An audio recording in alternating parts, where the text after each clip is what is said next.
How y'all doing? I'm doing good. Long time no see. So How long has it been? Like a month? a month. Damn. Do How y'all have y'all do, bitches life been without me for a month? do y'all want to talk about why I we just went on see- break? Yes, we went on break because my kids got birthdays back to back in April, and when I went out of town, and then right after my kid's birthday is her kid's birthday. So we really been out of commission for 3 weeks because of these kids. Because of these kids. Bless the kids, man. But we're back. It was a nice break. Nice break. It was refreshing. Okay, so right. bitches, we don't got time to talk about nonsense. We gotta work. So let's get straight to it. Okay, they ain't seen us in a Yeah, minute. like what the fuck? We're doing an intro. We just introing We do the too many pod. intros. It's been a month. We getting It's into been a it. month. Yeah, so Let's work. we're talking. Let's work.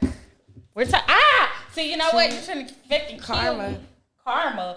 You know what? You got a lot to say about karma. I do. I love karma. Okay. Guess what? That shit bust my ass, trust me. Yeah, I was finna say I know this, that. bitch. Handle the punches. Oh yeah, I don't think I could do this shit. Too much ass on me. If that chair won't allow you to sit on the corner either. I don't. She did this for a reason. Nah, I thought that chair looked nicer. So I'm gonna do it. It's okay. cool. I'm gonna stick with it. But I'm just saying, like, let me just wrap my legs around the table. Maybe. Can I get some of y'all Red Bull or a Sprite? Just You should have been early. Well, I'm sorry, my baby was sick. She got some shit. I don't know.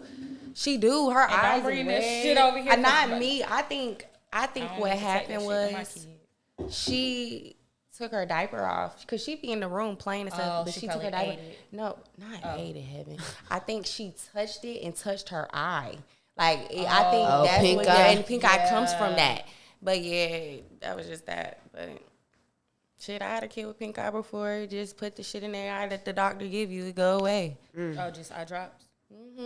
And the adults, we don't really get it like that unless like something like that having like shit particles or something really dirty gets in your eye. Like if you're taking care of a kid with pink eye, you won't get get pink it. eye from somebody farting in your eye. Yes, because it's shit particles. If they got a shitty wetty fart, That's true. it is That's true. very true. That's That's true. crazy. That's why I don't play that shit. That farting and you put your Nah, ass in that my shit. face. I don't do that. Where if somebody And- fart on a pillow and you put your head on there, you'll get pink eye. So let's think about this, like strippers, like y'all just be letting, not y'all, like not you, but you been to the strip club, y'all just let these girls just shake that ass. And if you they don't know poop. this random ass, they could have been shitting in the bathroom, just did a baby wipe, and you probably don't see because it's dark, but it's shit particles. You never know. And then they But fart. shit particles be invisible anyway. It's particles. But how is but it? No, Think about it. When fart. you go to the bathroom, You can get pink eye from fart, bro. But listen, y'all, when you go to the bathroom and you shit, and you know, and if you That's why don't you're close supposed the toilet, but guess what? It doesn't matter. In public bathrooms, it's no lid. And you know what's So so when you flush, shit is everywhere. It's everybody's shit. And also, when you hit the blow dryer, that's why I don't use blow dryers.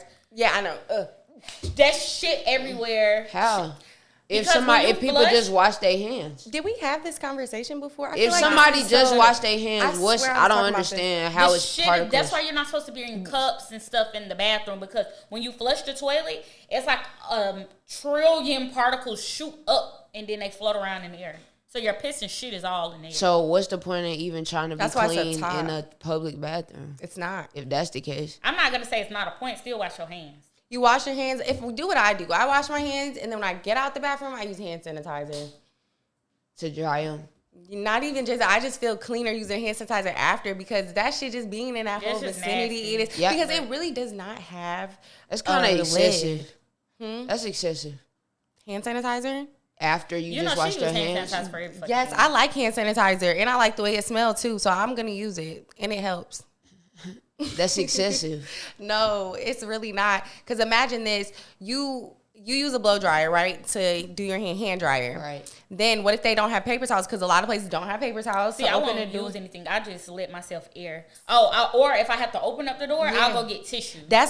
See, I never thought about it, getting the tissue from the actual bathroom. Because I'm a paper towel girl. Like, you wash your hands and use the paper towel to open the door. But if they don't got that, you need to use hand sanitizer. And I still won't use touch hand it. sanitizer. I'll I get don't the know tissue why. to touch the door. I will lose it if I gotta touch the door. And my thing is hairs. Hairs, ugh, I hate seeing like hairs I don't like wet hair. I don't like wet hair either. I used to have a roommate, and this bitch, she wore a lot of weave, and I got long hair too. But I'm very like, hair shed, clean that shit up. I hate seeing hairs. Like that shit makes me want to itch. I would never use that bitch bathroom ever.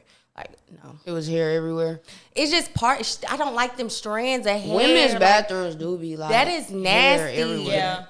I don't know. My hair shed. My hair's always done that. But yeah, my hair shed too. My hair sheds too. But I sweep that shit up. But my shit still be everywhere. It's like I'll leave out of here and my fucking hair. That shit makes me. It's weird. Yeah. I don't even gotta play in my hair, but it's. And then knowing it's your hair, somebody else's hair. Hair be in my. Now what I do like is pull. Like if my hair, it's gonna sound crazy. Like if a string of my hair in my ass and I'm in the shower, I'm pulling it out. It tickles. Oh my god, I hate that feeling.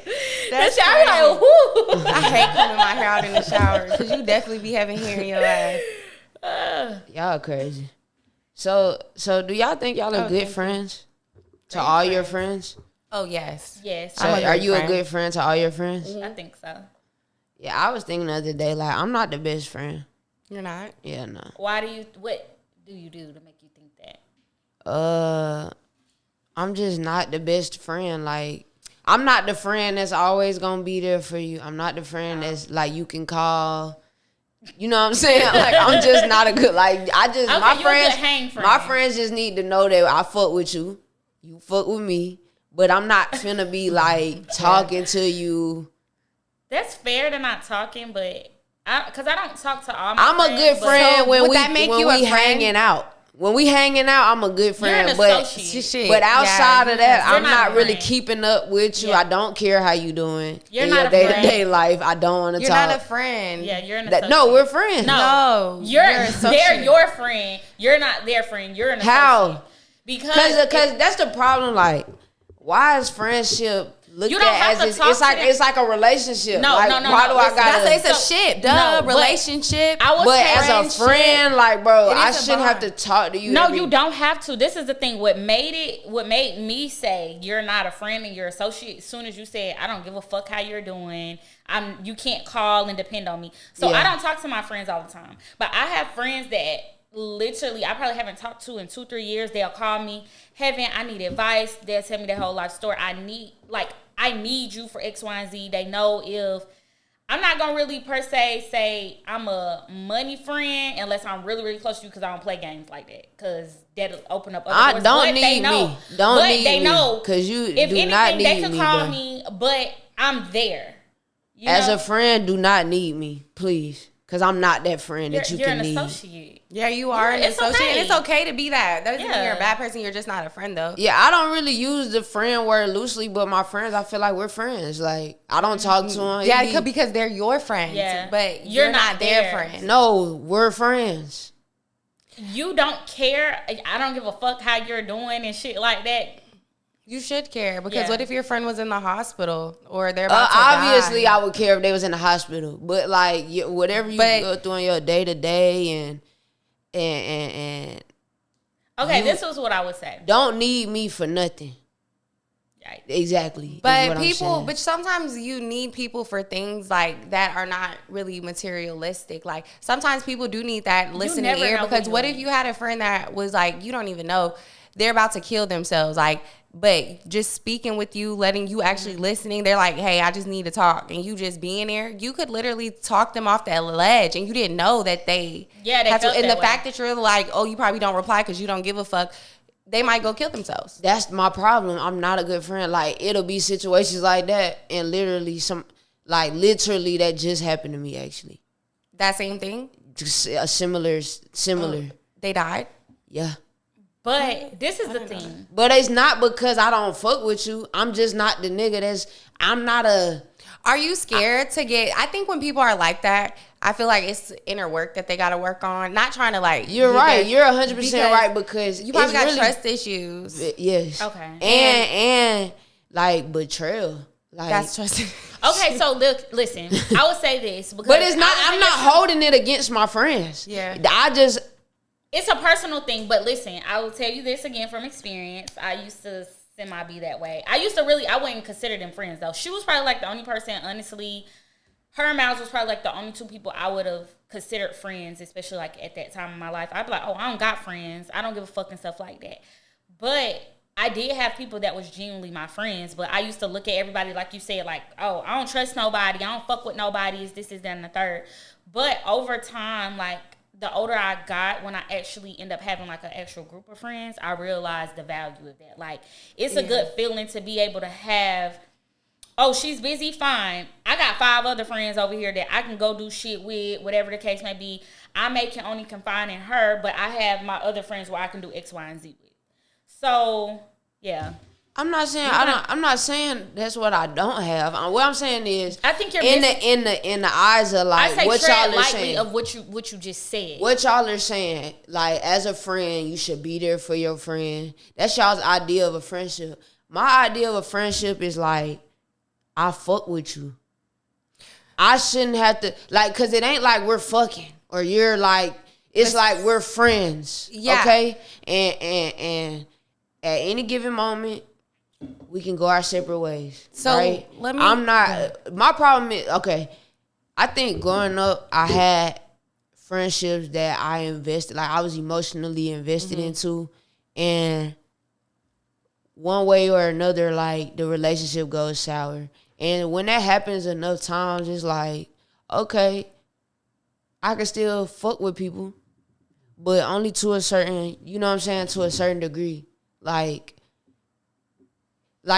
the situation I was just talking about, bro, it was a point in time a couple years ago, me and bro is together every day, cooling, like locked in, right? Did y'all even pour up? No, time goes on.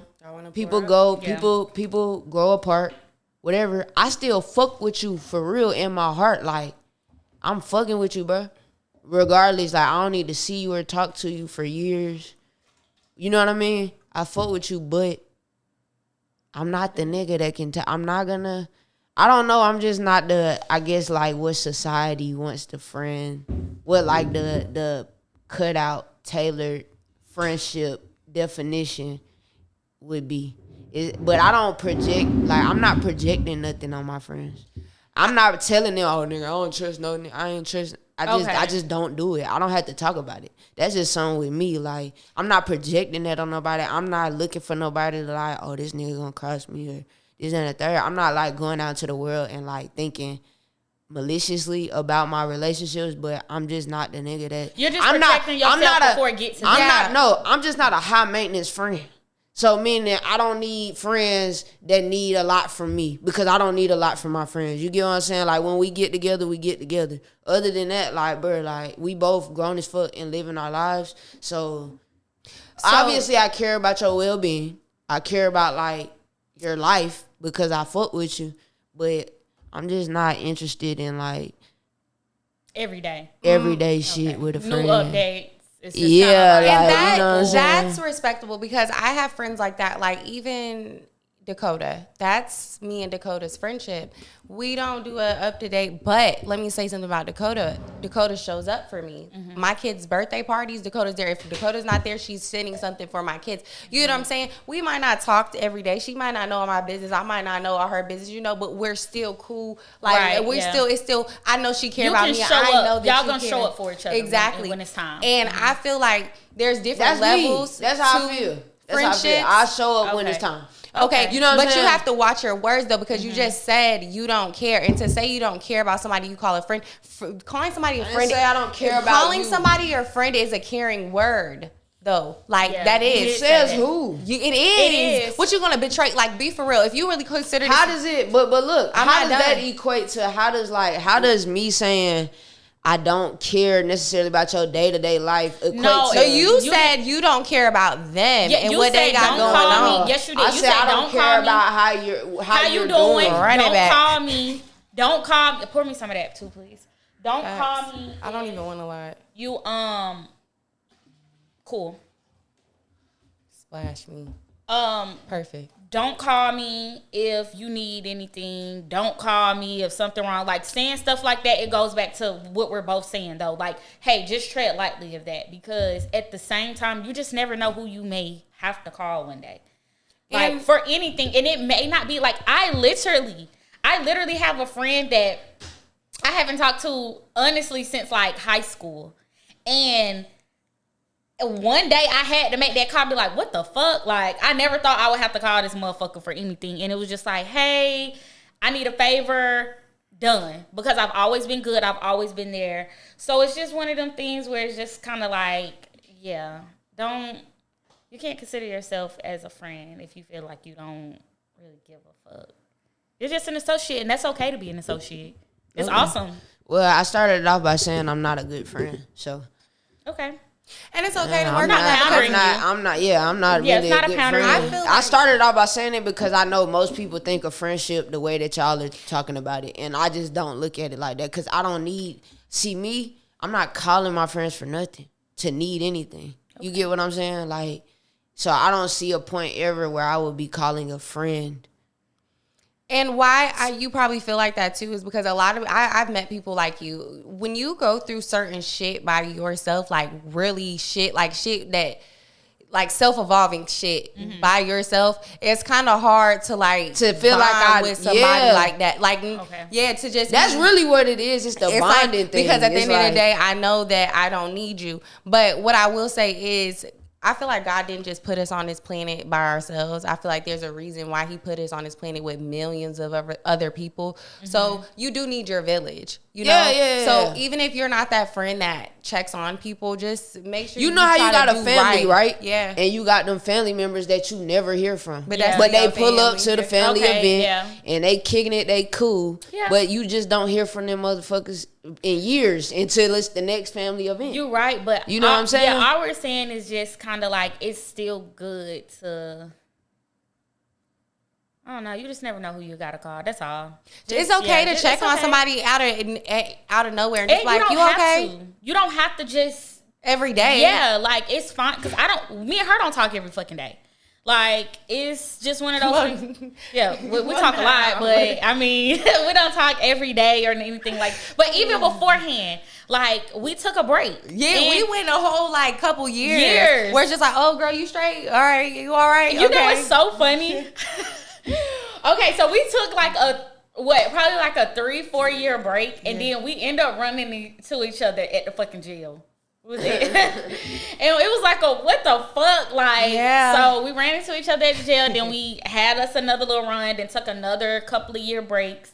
And it's okay, but every time we come back around, it's the same energy. It's never like that's bitch, the friend. I gotta feel you that's out. how I am as a friend.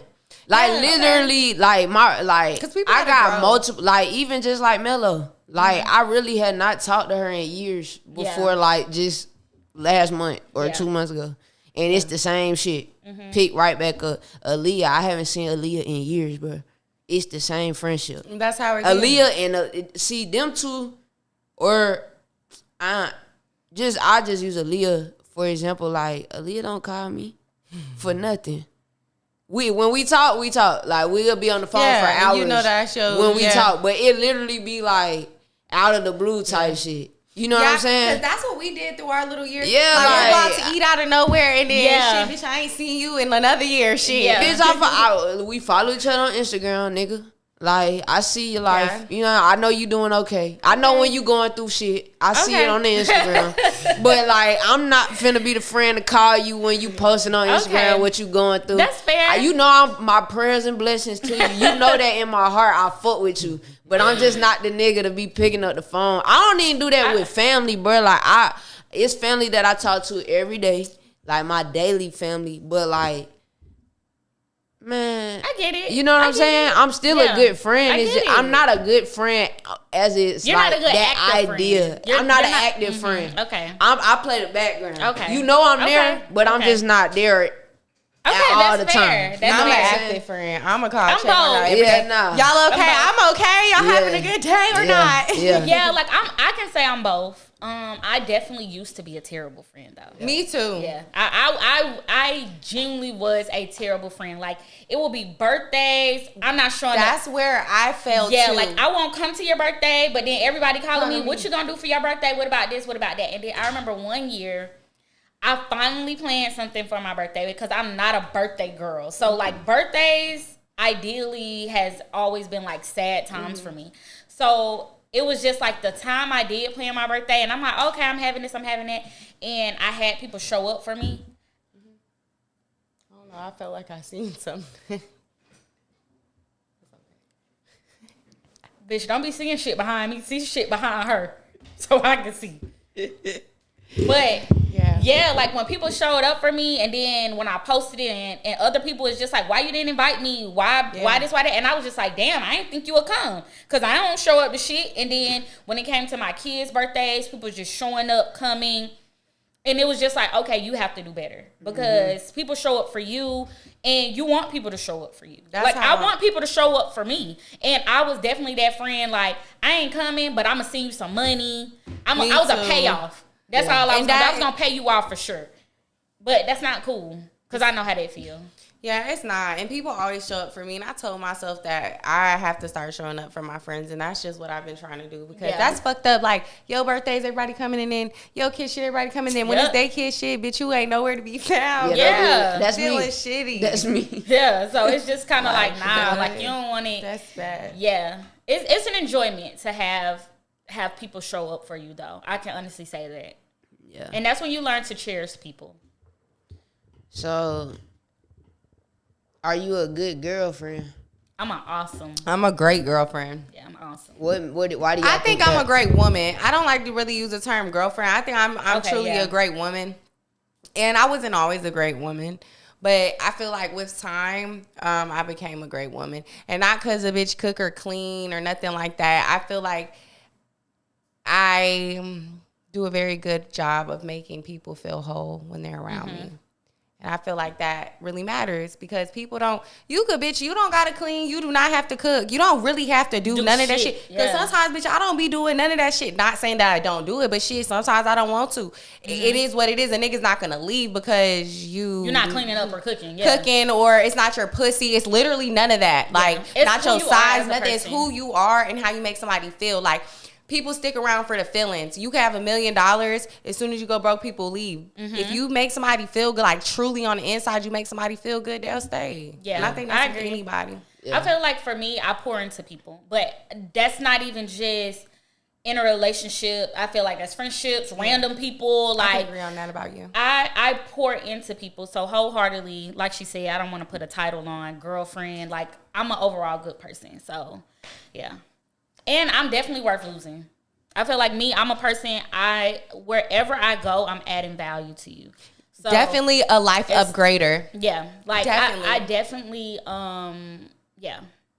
Definitely. So, I can't, and there's your proof of what she just said. I didn't even, so yeah. What about you? Yeah, I think I'm a good person. Well, as far as relationships go, I think I'm a good partner or a girlfriend or whatever. Like, I feel like I push people to be their best self. Okay. Yeah, like, and I'm not the most like what. I don't even know the word. Like, affectionate. I'm not affectionate because I am, but like in a certain way, and.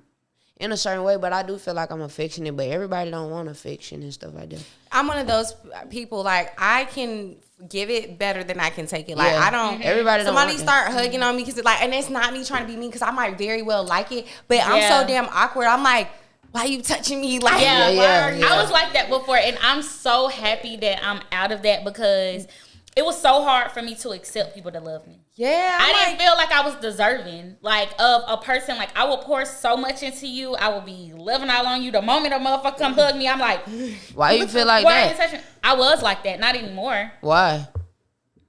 Where does that stem from? Probably like abandonment issues and things like that. So it's just kind of like, you're doing this for a reason, and it's cool. Like, I don't want it, but I do love you and I appreciate it.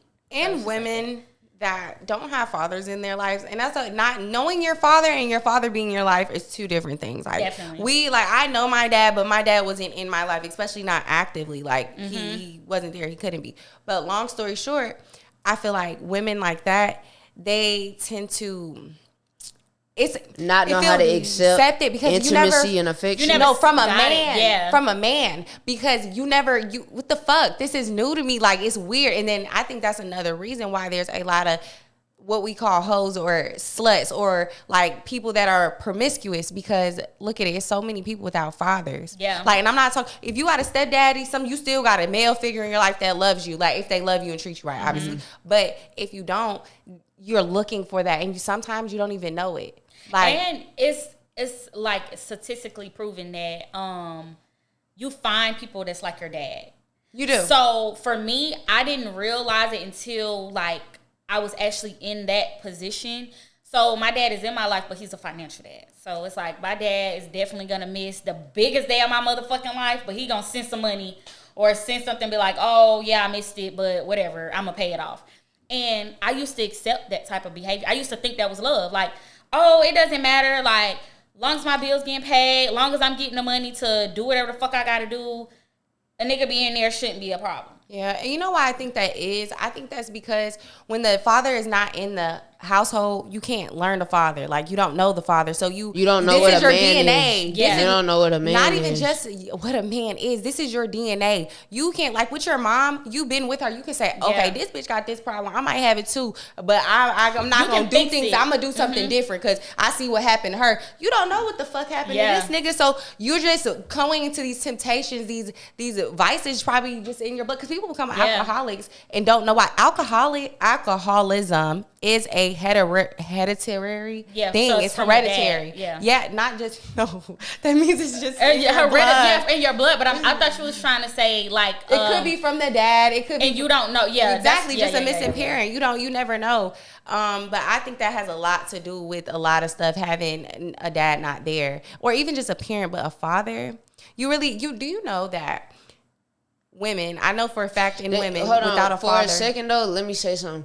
That's why I feel like I know how to treat women, because I had a dad that in my adolescent years, in my upbringing, like he showed me what a man is and what a man's supposed to be and supposed to do in a household, in a relation. You know what I'm saying? Just in maneuvering whatever through life or whatever. So again, back to the question. Good girlfriend or a good partner, whatever the case may be, I do feel like I'm a good partner, but I push people. That looks different because I'm very blunt. I'm very, like, abrasive sometimes. Sometimes I'm very, like, pushy, which I do get from my dad. But I don't know. I feel like I'm not the person that's going to coddle you, because I didn't get that growing up. Like, even from my mom, I wasn't, like, a coddler. So I'm not going to sit and help you feel bad or help you be sad, or like, let's get to the solution. Be the shoulder to cry on, because I didn't have that. My mama didn't teach me that, so I'm just not that partner. Some people want that shit. Some people want somebody that they could just cry with. But sometimes I'm not to cry with that friend to be like, go to your friend, because have a friend for that, because I'm not that one. It may be that, like, I feel like I'm both. You can cry on my shoulder, but when you done crying, we finna fix the problem. So it's still one of those things where you're not wrong whatsoever. That's great, because that's really what most people need. Because for the most part, like you saying you have this issue, but I can't hear you cry about this shit 24/7. It's kind of like, okay, let's get straight to the problem. But at the same time, everybody is not emotionally. They don't have that strength emotionally to get straight to, okay, I'm tired of crying about it. Like, or I don't want to cry about it. Let me get to it. Some people literally have to cry about it for a while before they can get up. Yeah, but and it's, you just never know the why. Yeah. So yeah. Yeah. Well, in that sense, damn, I was just thinking something.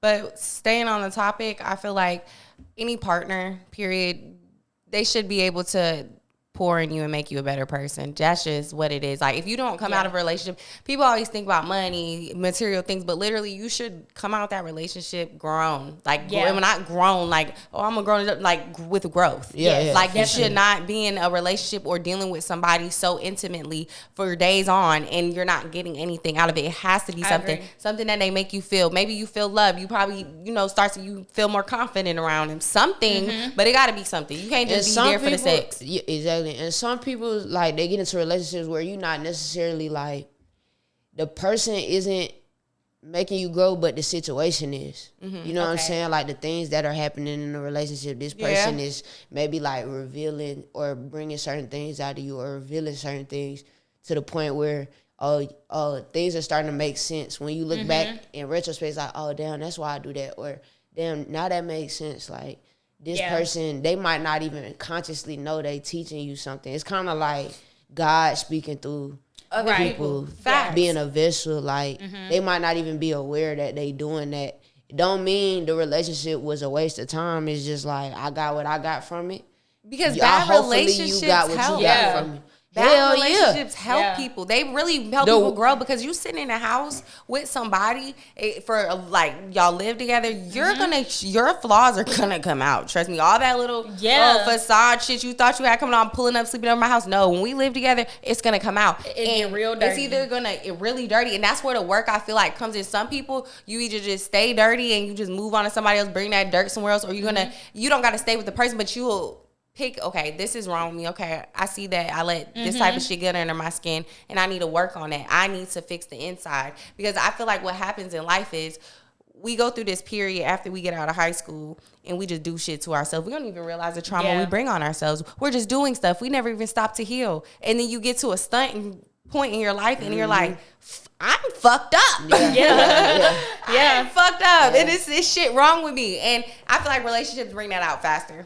Oh, definitely. And you can, it's because it's in your face. Yeah. And I can honestly say, like, my last 2 bad relationships was the best thing that ever happened to me, because I became like such a phenomenal woman.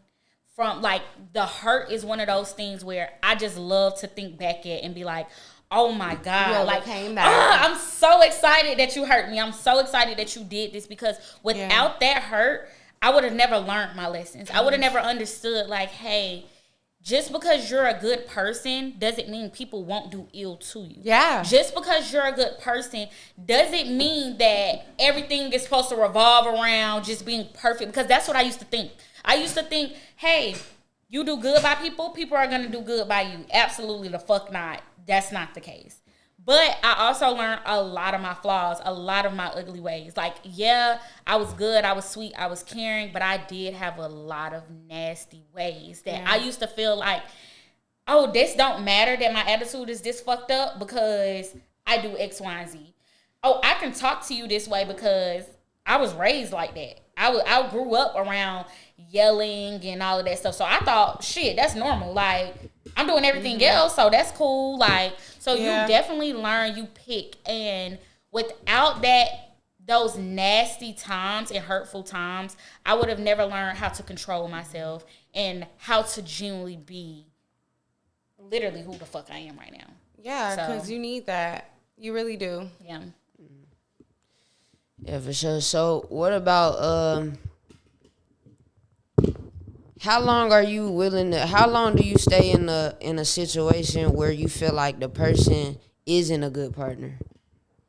After you I don't think it's a timeline, bro. I'm gonna be real with you. The realest shit somebody told me. Or if somebody isn't a good they're not a good partner for you, when do you like decide to cut that off, or do you? Like I said, it's not a timeline. If you're really in a relationship with somebody, I don't think it's timeline. I think it's when you know, like when you know, you get the fuck. People don't stay dibbling, dabbling. Like, that's evil. Nah.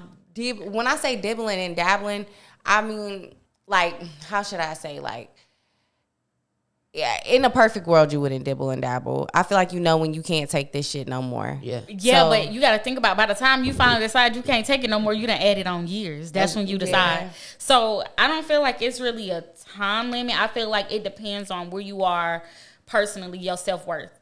So I feel like personally, in my past situations, I knew from very early on, like, oh, I see these red flags. I see this, I see that. I need to get the fuck on. Yeah. But I didn't love myself enough. That's how I look at it now. That I didn't love me enough to be like, oh, you know what? I fuck with you, but I'm going to fuck with you from over there. And I'm going to go on about my business and let that be. Then it was like, okay, I really love this person. I had that, you know, like that young emotional attachment that we keep to things. And I feel like that's something that just also comes with time. After being hurt and stuff like that, you have to learn, like, hey, you have to choose yourself. You have to understand, like, your self-worth. A person is not worth staying when they showing you what the fuck it is. And sometimes that's not as easy, like, it's easier said than done. Mm-hmm. Like, choosing yourself is literally easier said than done, especially, like, with the things that we see. When you don't love yourself. When you don't, but people, I feel like because same like her, like, I've definitely been in situations where it's not even necessarily the person isn't good to me, but I just know this relationship is not good for me. And I'm still sitting around, but that's because I don't really love myself enough to be like, you know what, nigga, get the fuck on. Now today, I do love myself, so it's like, I wouldn't, honestly, bro, it's not a lot that, when I get the feeling like, this person is not good for me, I kind of do need to just immediately remove myself, because it got to be something that's triggering that thought in my head to the point where, like, I don't need to stick around to see, like, I know where to go. I know where this gonna go, so I don't need to really stick around to see, like, oh, if it could get better or whatever. And I feel like we're too old for that. Once I get to that point, it's kind of like. But you see, that's the thing. People that when you don't have any attachments, it's easier, like, to do. It really is, because I truly feel like you can love yourself, but there's other things like like, you could just, like, hypothetically, somebody got kids. You may love your kids more. You get what I'm saying? And it may mean more to you for your kids to see literally both parents. Yes. But it still comes in a form of, because I've done that. I've stayed to say, no, my kids have to have what I did. Yeah. And it was on some shit where it was just kind of like, I had to understand, hey, you're doing more damage to them than anything, because guess what? You're not happy. The situation's gonna be what the fuck it is, and shit like that, generally, at a certain point, it doesn't get better. Yeah. It gets worse. So it's still a form of not loving self. When I realized I love myself is when I said, you know what? I don't give a fuck about none of that, because somebody else can come step in that spot. It's not like this motherfucker's just gone ghost, but I had to choose myself to say, hey, let me move my feet. Whatever comes with it, and I'll figure that shit out. So it's still, and that's, like, from a personal standpoint, it's still a form of not having any self-love. Yeah. It's like, because you're choosing somebody else over you. Because even with the kid thing, like, it's no way you can even be good parent or good to your kids if you're not good to yourself. If you're not whole, or if you're not taking care of yourself, you can't be a good parent to your kids. You could think, you could be doing all the things, but you still not yourself. Yeah. You still not really you authentically, or you know what I'm saying? So it's like you gotta love yourself to love anybody else type shit. To even be able to love anybody else, you gotta love yourself. So. And then, you know, being a mom is fucking hard. You gotta think about how much they took from us, not in a negative way, but postpartum and all that shit. It's hard for us to get ourselves back up to do any motherfucking thing. So it's kind of like, that's why I encourage moms and shit like that. Like, I know some people probably be looking at me and like, bitch, you're crazy as fuck. I encourage, drop them motherfucking kids off. Go do whatever the fuck you want to do, because we can't be, I know, like, when I'm crashing or when I need a second, I'm still good to my kids, but I'm not the best me. I'm irritable. I can't sit in there and play. Yeah. I can't do certain shit. It's just like, you know what? Go the fuck to bed. I'm finna wash y'all ass, feed y'all, go the fuck to sleep. I don't give a fuck about anything else. That's not a good mom. Yeah, I did what I was supposed to do, but I'm not being a good mom. And the kids could feel that. Yeah, they can tell when you're irritated. They see and feel all that, and I witnessed that. You know, even when it was times that I was sad and I would go hide and cry. No matter what, DJ used to find me, and then he'll hug me, and he'll just randomly be like, you're such a good mommy. You're the best mommy in the world. And it just be like, how the fuck you know to say that? Or he'll coddle me and be like, it's okay. It's, you know, but he's showing me how I love him. Like, where do you get that from? You get that from your mom. He speaks, so the same life that I speak to him, into him, even like when I'm upset, he'll tell me, he'll be like, you need to calm down. You need to count to 5. And then I may be like, you need to sit the fuck down. He'll be like, don't curse. And he'll be like, you need to be kind, okay? Like, so it's still one of those things where you still got to think about, like, they're watching everything. Yeah. They're everything that we teach them, they're picking up on. So, yeah, when you can't be the best you going to be bullshit to them. And that's just a fact. And we know that from our own experiences with our own parents. Like, watching our moms struggle or go through shit, we can still think back to shit as kids where our moms was like, they stressed the fuck out. And it's like, you like, hey, mama, you ready to tell her about your day? And she like, get the fuck out my face. And it's just like, damn, bitch. We look at that shit now and laugh and be like, I get it. Yeah. She was stressed the fuck out. But at that time, our feelings was hurt. Our feelings was hurt. It changed the whole dynamic. And it's just kind of like, it takes nothing for a fallout with your parent for one time, depending on whatever it may be, for your kids to hate you for a fucking lifetime. They don't love you the same. They can't fuck with you the same. So, yeah. That's the truth. Have y'all ever fell out with y'all parents? Hell yeah. How long did y'all not speak to them? Yeah. For how long? Speaking. How long have y'all gone without speaking to? For one parent, I've done a month or two. The other parent, it's been a year. Yeah, it's been a year. A year? Mm-hmm.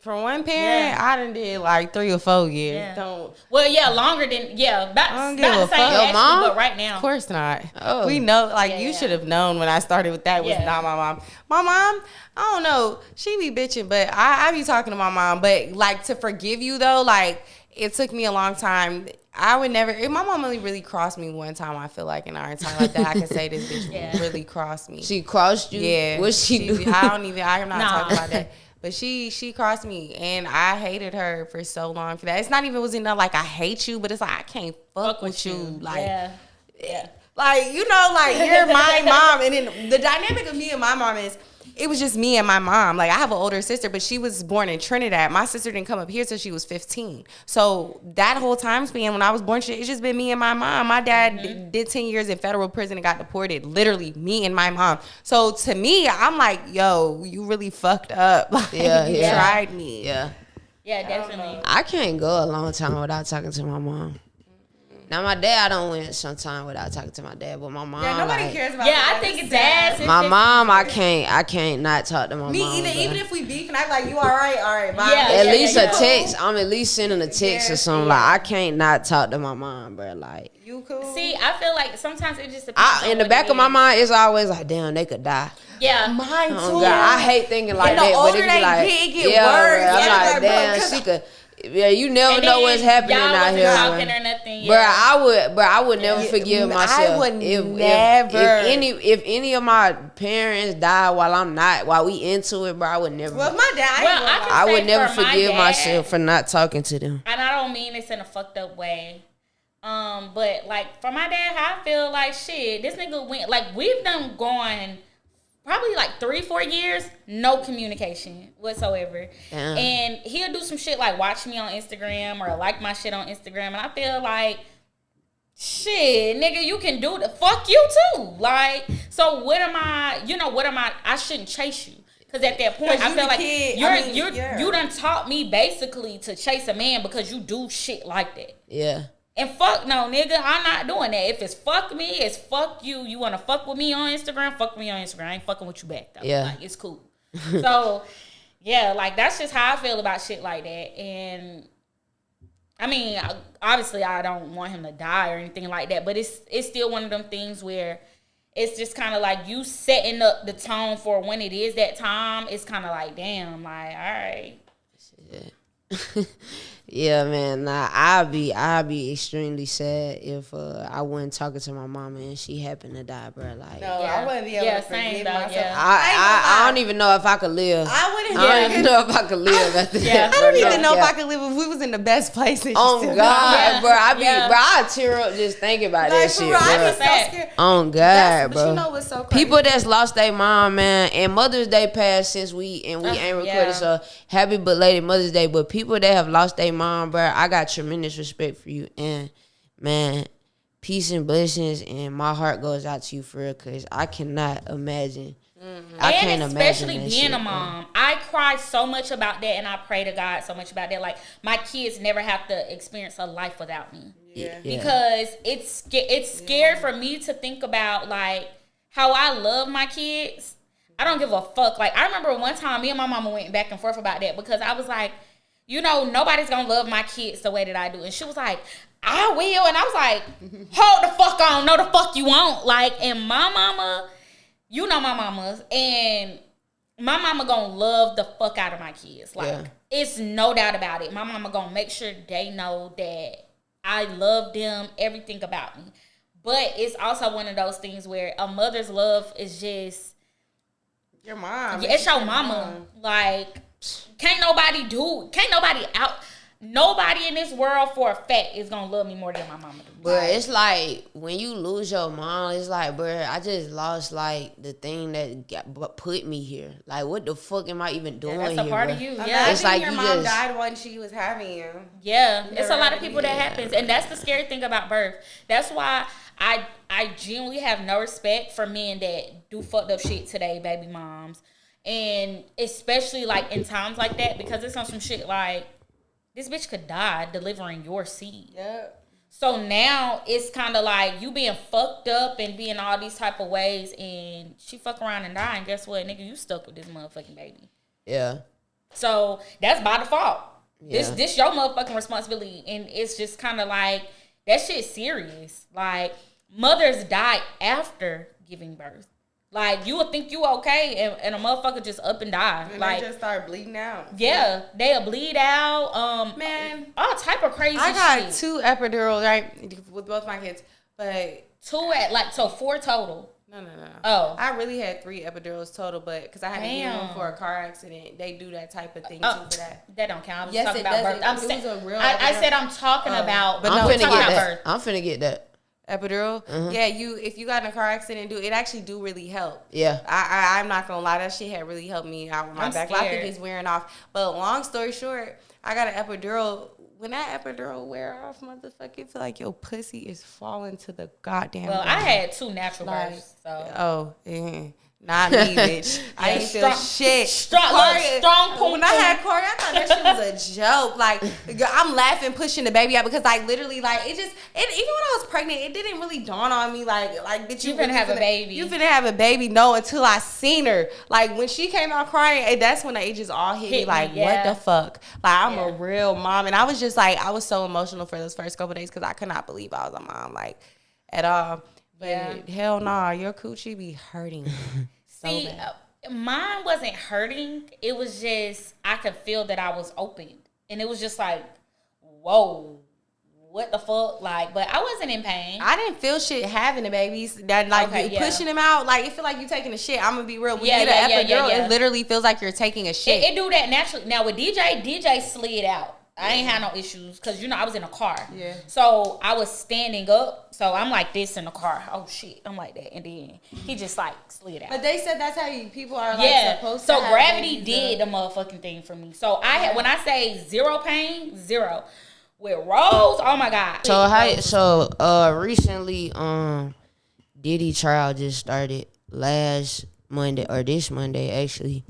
And, Cassie was one of the first people on the stand. She was the 3rd person to get on the stand. First 2 people was the security guard for the. You can't listen to it, because they don't have. One person was the security at the Intercontinental. I think he was the first witness to come on the stand, and then the second person was one of the escorts. Oh, I did read about the escort. And then Cassie got on after that. And then they just recessed on Friday. But at that point, Dawn Richards was on the stand. And she's supposed to go in labor. They're saying that. She's off the stand now. Oh, so she. That's why they was trying to rush it. So she. That's why she was one of the. That's why she was one of the first witnesses. Yeah. With her going into labor? Yeah, because I think they can do not a recess, but they cannot dismiss it. But something they could do for the case to, like, prolong. Oh, okay, because she's in. Okay, that makes sense. Yeah. That's why she was one of the first witnesses. Your Sprite? Yeah. And you know what sucks about that? The fact that you have to relive that type of stuff while you pregnant, that's supposed to be such a peaceful time with your husband in the courtroom. Yeah, but talking about the husband, they definitely said that she called him while fucking Diddy, and then he called her, but she picked up the phone. Yeah, and while and they said it was consensual sex. Yeah. Okay, I was fucking with Alex Fine up until I heard that part because what? Well, I mean, girls is, you know how that shit go, bro. He probably for sure didn't know that she was. She could have been riding his dick or something, and just on FaceTime, like, hey, babe. Yeah, like, I seen. You bitches, never not know, like in person, but I seen bitches. But at the same time, though, when you really, really think about it, when you fucking, the clothes is off. You know, at least her shirt is off, maybe. And you know that 9 times out of 10, knowing Diddy, they butt ass. You know what I'm saying? Maybe will. So, but so far this week, a lot has been revealed. Right now, Cassie, the defense got Cassie looking crazy, but we not in the courtroom, so we really don't know the effects of like how the jurors are receiving it, how the jurors are like they facial expressions and their emotions when they hearing some of this shit. But here's what I say: this is what I've learned. The whole time I'm thinking the freak off is like Diddy, a man, and Cassie.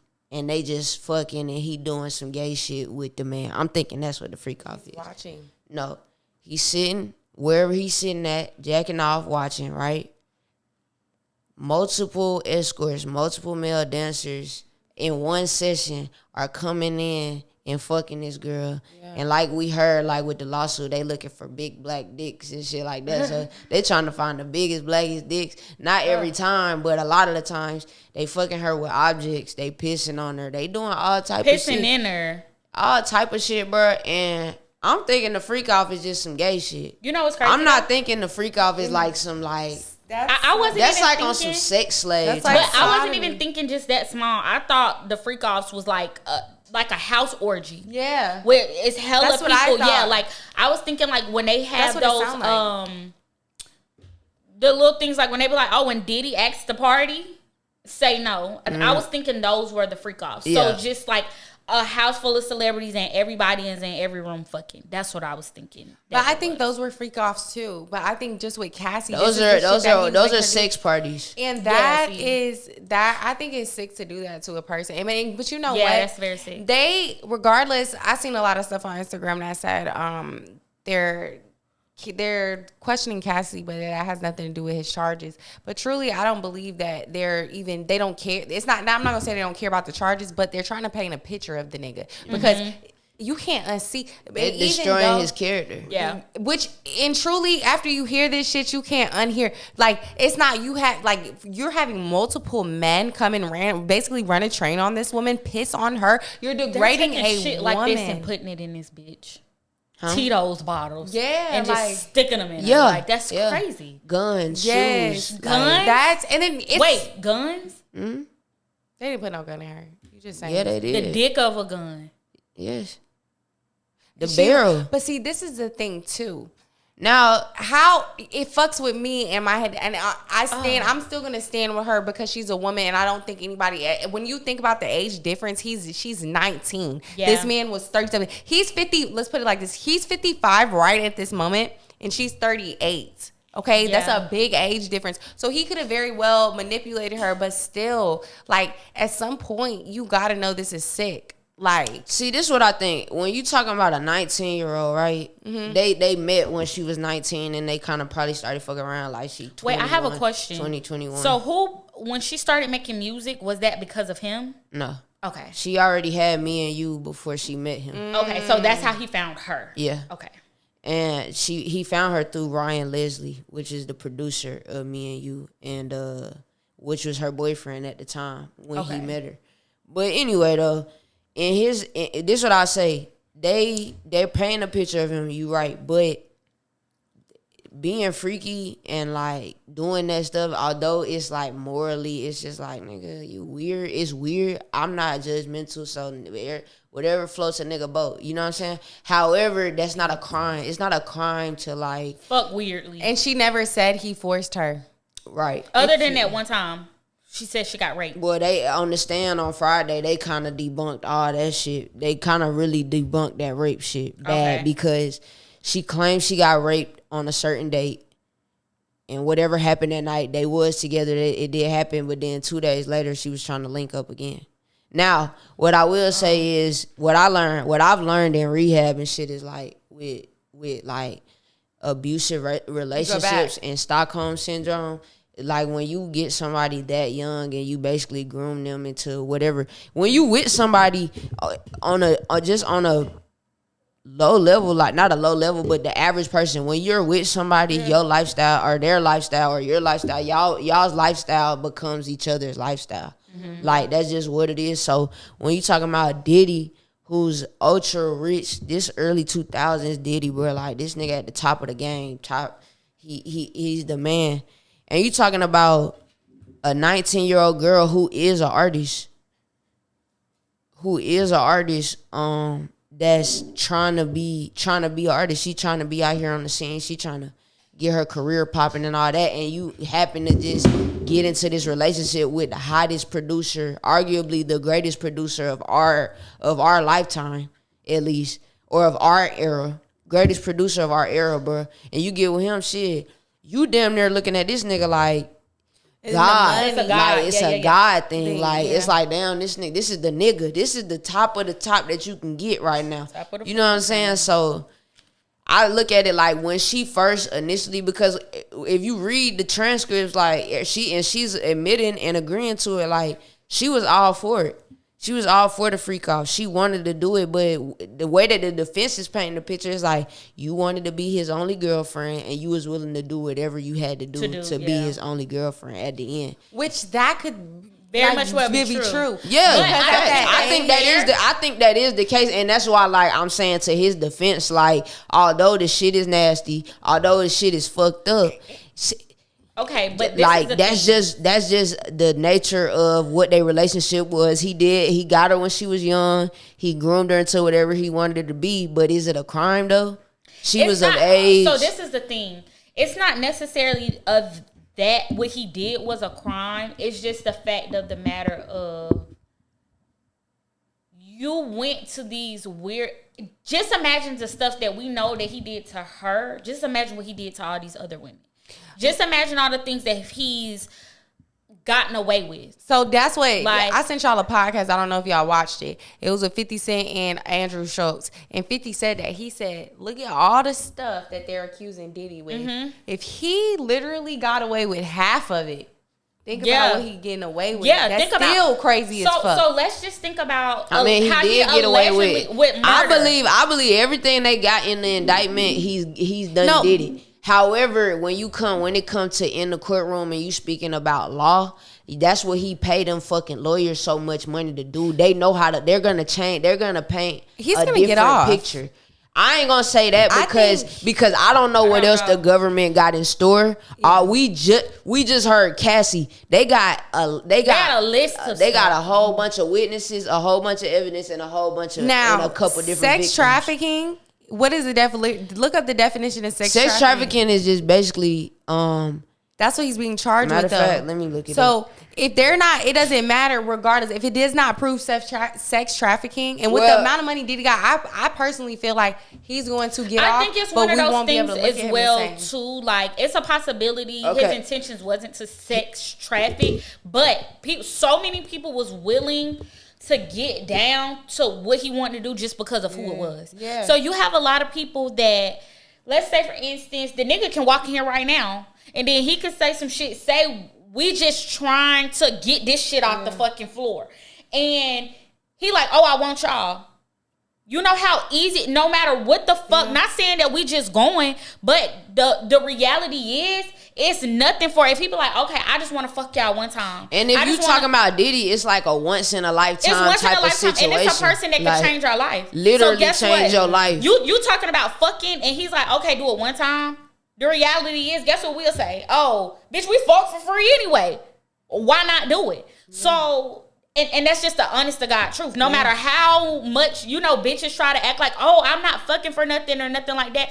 No, you don't have to ideally be like that. But like she said, that's a one in a lifetime situation. Yeah. So now he knows how to find people that's with all this freaky ass weird shit at the same time too. So a sex trafficking charge typically involves the recruitment, harboring, transportation, or provision of a person for the purpose of a commercial sex act, often through force, fraud, or coercion. So he would have to be flying them out. He was flying them out. Was. The problem is, like, when you start saying that they're gonna have to prove. What about and the money? With Cassie, bruh, that's why the defense kind of won. They left off. And honestly, I don't think Cassie. Based off her testimony, bro, it don't seem like she want this nigga to go to jail for the rest of his life. She just up there telling the truth. Like, it is what it is. She wasn't putting dubs. She wasn't putting extras on shit. She just up there answering the prosecution and the defense questions. But, like, for Cassie, the main thing would have been for them to try to prove that, and which they kind of did. They did prove that a lot of it is against her will. But his defense is, I'm a drug addict. I was out of my mind too. I didn't have full. And she was on drugs too. I didn't have full consciousness. So when you really break it down, it looked like shit. It's just two drug addicts. That's freaky as fuck. That was in a 10-year relationship. That's how it looked. But when it comes to sex trafficking, he definitely, if it was against her will, that would for sure be sex trafficking, because she wasn't just able to leave. Well. At times she was. At times she was able to leave. At times she wasn't able to leave. No, I feel like that's still the tricky spot, because that's just like with R. Kelly. A lot of those girls, they had the ability to leave. One of the girls was like, oh, I left out of the house. I made it to the airport, and I left the airport and went back to the house. Guess what? It still goes back to, like you said, Stockholm syndrome. So you already done fucked me up. I can't just leave. It's like, it's not that. Yeah. So it doesn't matter. She was never really going to leave until she got to her breaking point. Her breaking point wasn't even that type of shit. The breaking point was when the wife or the baby mama died. And he said that was his soulmate. Right. See, the thing is, though, honestly, bro, I gotta be fair, because any other situation, I'd be like, bitch, you just should have left. That would have been my bitch. You should have just left. And still with her, I still say that, like, bitch, you had. It's not easy. I'll put it like this, bro. Diddy ain't holding nobody against their motherfucking will. He don't have to. But you have to understand his power. Any bitch that he wants. Guess what? Any bitch that he wants can have it, throughout the years. The scary part is dealing with somebody of power. When she was fucking with Kid Cudi, what did he do? You go blow this nigga car up. When you're fucking with somebody with the type of money and power that he has, yeah, I can up and leave, but my life is gonna be a shit show. But He's that's gonna fuck over. Look, you're gonna terrorize whatever nigga or bitch I'm fucking with. You're gonna terrorize me. I'd rather stay with you before my life becomes even shittier. Yeah. So it's not just it's easy to say, oh, you could just leave. Hell yeah, bitch, I want to leave, but I'm scared. Because I know what's going to come behind that. And then other people losing their life behind her and things like that. Just imagine the shit we don't fucking know. Yeah, that's true too. It's like, I just feel like when we just in the court, when we talking about the courtroom though and the law, like, I feel like he got high-powered attorneys, bro. He got high-powered attorneys. Like, they're going to paint a picture totally different from what the government trying to paint. And I don't, just based off what I know about Brian Steele, like, bro, these niggas is sharks. Okay, like, these is like bulldog lawyers. Like, they get paid. The nigga apparently is paying them lawyers $100,000 a day, bro. Damn. $100,000 a day, bro. $100,000 a day. He got 9 lawyers. He got 9 lawyers, and these ain't no regular. Okay, these ain't no regular schmegular. You could just look on Google and find these niggas type of lawyers. Mm-hmm. You get what I'm saying? Like, these is real high powered niggas. So he got it though. You already gotta know somebody. He got it though. But at the end of the day though, I feel like when you paint it, when you get things out of context and the government is trying to paint a picture of you, you'll look like a monster based off what the things they trying to accuse But I feel doing. like to an extent, that's in the sense of having someone it's one thing I have you fucking different men. And that's still not okay. But that's one thing I have an enjoyment of watching you fuck different men. It's another when you have them sticking things in me, urinating in me. Well, she was apparently she was asking for that. Can you turn your body a little bit that way? The peeing thing, I can't get with that shit, bro. Yeah. And let's just say this is not really on the case, but because it still has something to do with Diddy. Y'all remember when Carisha said that she likes golden showers? When she was with this man, and I didn't want to think she was with that, but I think bitches with money, man. You never know. It's not even just bitches that networking going to Dubai to get shitted on for 10, 20 racks. Okay, literally. He can put you in places. Like, even without the money, she had money. You know, some people okay with certain stuff, but you literally can put me in places. Yeah. He upgraded her. Look what he did. The podcast, the game. And she played it good because she started to fall off from him way before this shit. Not way before, but within enough time before this shit hit the fan. Man, they were still going strong. He was still hey, Carisha came. I know what you talking about because it was kind of like that back and forth. You didn't see them no, but they were still dealing with each other. The thing is, she got hella backlash regardless for even fucking with him. So even when she said it, which I could believe, hey, I didn't experience this type of nigga. Whatever the fuck y'all saying, I didn't experience that, and I could believe that because, hey, Carisha came in a demon though. Like this wasn't no 19-year-old girl. We talking about young Miami. Like shit, bro. No, she's a demon already. She already with the shits. And she had a plan. She knew what she was She with the shits, bro. Like she came out the gate, nigga. Dropped that bag off. Yeah. Like that's it. So Cassie wasn't on that. Cassie's like, I don't even want your money. Yeah, I don't even want your. I want you. Like I don't even want your money. Carisha coming out like, nigga, drop that bag out. Take me to Chanel. Take me to on these shopping. Look, I don't give a fuck. Got her I'm doing whatever the fuck I want to do. Like, you know what I'm saying? She came through a demon already. Like this ain't no bitch just got out the house. And you do get different people though. Yeah, because a bad person can still be a good person to somebody else. Yeah, not only that, it depends. It's like she just said. She knew what she wanted. I'm coming for the money. Another bitch coming for love. So guess what? If you ask me how I look at it, Carisha came out on top. She got more out of it than motherfucking Cassie did. She got so much more out of it. A show. So it's kind of one of those things. She got a card game. She got all type of shit. She got something to where she was able to, hey, when it's time for her to jump off to do something else, she was able to make some money from the situation. Cassie was only able to get what the nigga was giving her. Yep. She wasn't able to make money. She wasn't able to do shit else other than what that nigga said. So the thing is, the worst position Carisha could have very much been another Cassie, but her mind is in a whole nother place. You not finna do me, nigga. I'ma do you before you do me. So it's one of them things, you got dog on dog. You ain't got a motherfucking bunny rabbit. She a fucking bunny rabbit, and this a damn werewolf. Okay. So she fooled. It's not. She's defenseless in every single way. On top of he got her as a baby.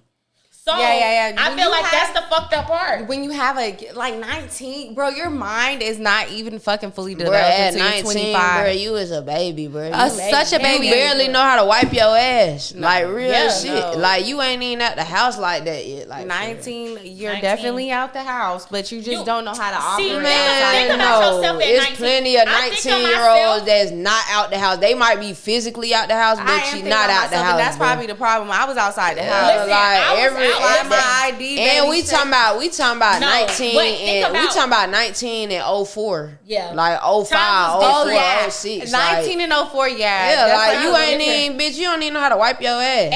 And you still have to think about. Why you keep saying that? I would hope they know how to wipe their ass. No, obviously, I'm just saying, like, you're not even. You're still a baby. Yeah, like, you're a child. When I think about myself when I was 22 years old. At 22 years old, I was grown. I had 2 cars, a place, my business. I had multiple businesses going and flowing. I was beyond on my shit. But guess what? Regardless, and I knew mentally, like I was strong mentally, but at the same time, I was still a baby. I was still weak. When I look at myself at 28 years old versus 22, I'm like, Bitch, you should have still been at motherfucking home. Yeah. You shouldn't have been out on your own for real. So it's still one of those things where that's what she's saying. Like, you really don't know how to wipe your ass. I had all my shit together, and a motherfucker would look at it and be like, nah, she good. It's this, is that. No. Mentally, you're not strong enough for things like that. Very much well, I could have, at 22 years old, Diddy could have came to me and been on some shit like, look, he don't even got to tell me he can elevate me. I know you can. But my mind wasn't even strong enough at that point to. And y'all gotta remember, bro, we talking about Diddy in the early 2000s. Yeah. Like, y'all got, do you remember? I'm with you. Bro, like, Diddy was the top nigga. Even still in 2020 fucking 5, like, nigga, that's the nigga, bro. Yeah. Like, this is the nigga. It's only until motherfucking Drake come along where it's even, obviously Hove. But like, nigga, we talking about Diddy, bro. But in the early 2000s, we talking about building nigga because Diddy he didn't just make music, he produced. Yeah, we talking about motherfucking Sean John. We talking about Sean John. Like, stop it, bro. This is the thing, bro. A real mogul, bro. When you have nigga ain't gotta say nothing with that type of status and finances that can change something for you. The truth is, you gonna go. You gonna go and you gonna try to be with whatever you can be with. And if your mind is not where it need to be, like we said, Carisha, on the money. Because some people, unfortunately, you can't be fucking with some people for love. Some people are literally, you're a benefit. And I have to handle you as such. I'm here for one thing only. I'm gonna get what the fuck I can to the max. And I gotta know when to get the fuck on. Because a person can come in a situation and be like, boom, this nigga like the treat. I'm going to try to get a house. I'm going to try to get a car. I'm going to try to get this, that, and the third. Guess what? You may only leave with motherfucking items. But when it's time for you to get the fuck on, you better get the fuck on. Don't stay because it's like, no, I got to get this house. I got to get this house because guess what? By the time you get that motherfucking house, your ass over with. It wasn't worth it. And if your ass smart, one trick should lead you to another. To another one. One trick should lead you to another. Real talk. Like, if that's what your mindset is, one trick should lead you to another. When you ready to go, it should be another one waiting. Yeah. It should be another one right there for you to pick up where you left off at. Yeah. But okay, so similarly, like Shannon Sharp going through some shit right now too, like in the court or in a lawsuit type of form with the young. I think she 22 now, but when they met, I think she was 20. Or is it 19? Is it 19 and she 20 now? Is she 21 now? I think it's like 21. This the thing, bro. Shannon Sharp should have seen that play from 5 miles away. I don't feel bad for him. Yeah, like, you're damn near 60 years old. Like, but you you dealing with a bitch that can't even buy liquor. Why are you dealing with a bitch that can't even buy liquor, bro? That's a baby. That's a real. But Diddy was on the same shit. But that's nasty. We just called him nasty. You're nasty. Diddy just a freaky nigga, bro. He a freaky fraud. But this is my thing. All jokes aside, I feel like when it comes down to it, especially even Diddy, like does Shannon Sharp have kids? Yeah. Does he have daughters? And we don't even look at Shannon Sharp that way. So like my whole thing is when it comes to things like that, truly, just imagine a nigga your age fucking with your daughter. Like, but when you think about the Shannon Sharp shit, same thing with Diddy. Like, bro, Shannon Sharp is in the NFL playing football before the girl even thought of. Like, the girl not even born yet, and you a star. Bro, you're almost 60 years old. Okay? You a star. Yeah, and don't get me wrong, it is what it is. You're legal. You know, people like these certain shit. You know, you might have a fetish with a young bitch, might want to feel like you can still get it. But at 60 years old, you should know not to talk to a white bitch like that. Like, let's be fucking for real. Like, and she not even white.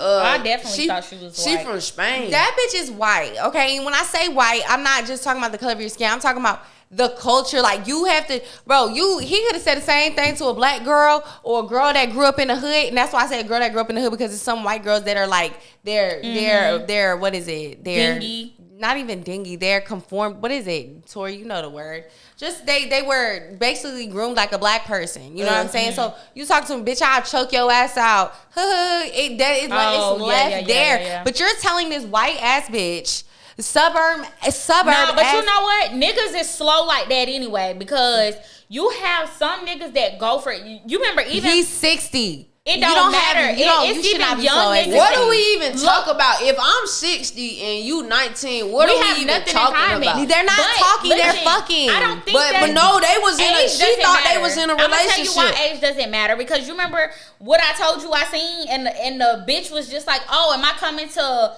where you rate me at?" Yeah. Shit like that. It's like we all around the same age. You don't know better. You know not to respond to some shit like that. And you have bitches that like to talk like that. You have bitches that find weird shit like that. Like you said, a ha-ha or a sick. Yeah, and it be weird. But a nigga end up fucked up at the end of the day, because it's kind of like, all the bitch gotta say is, oh, I was raped.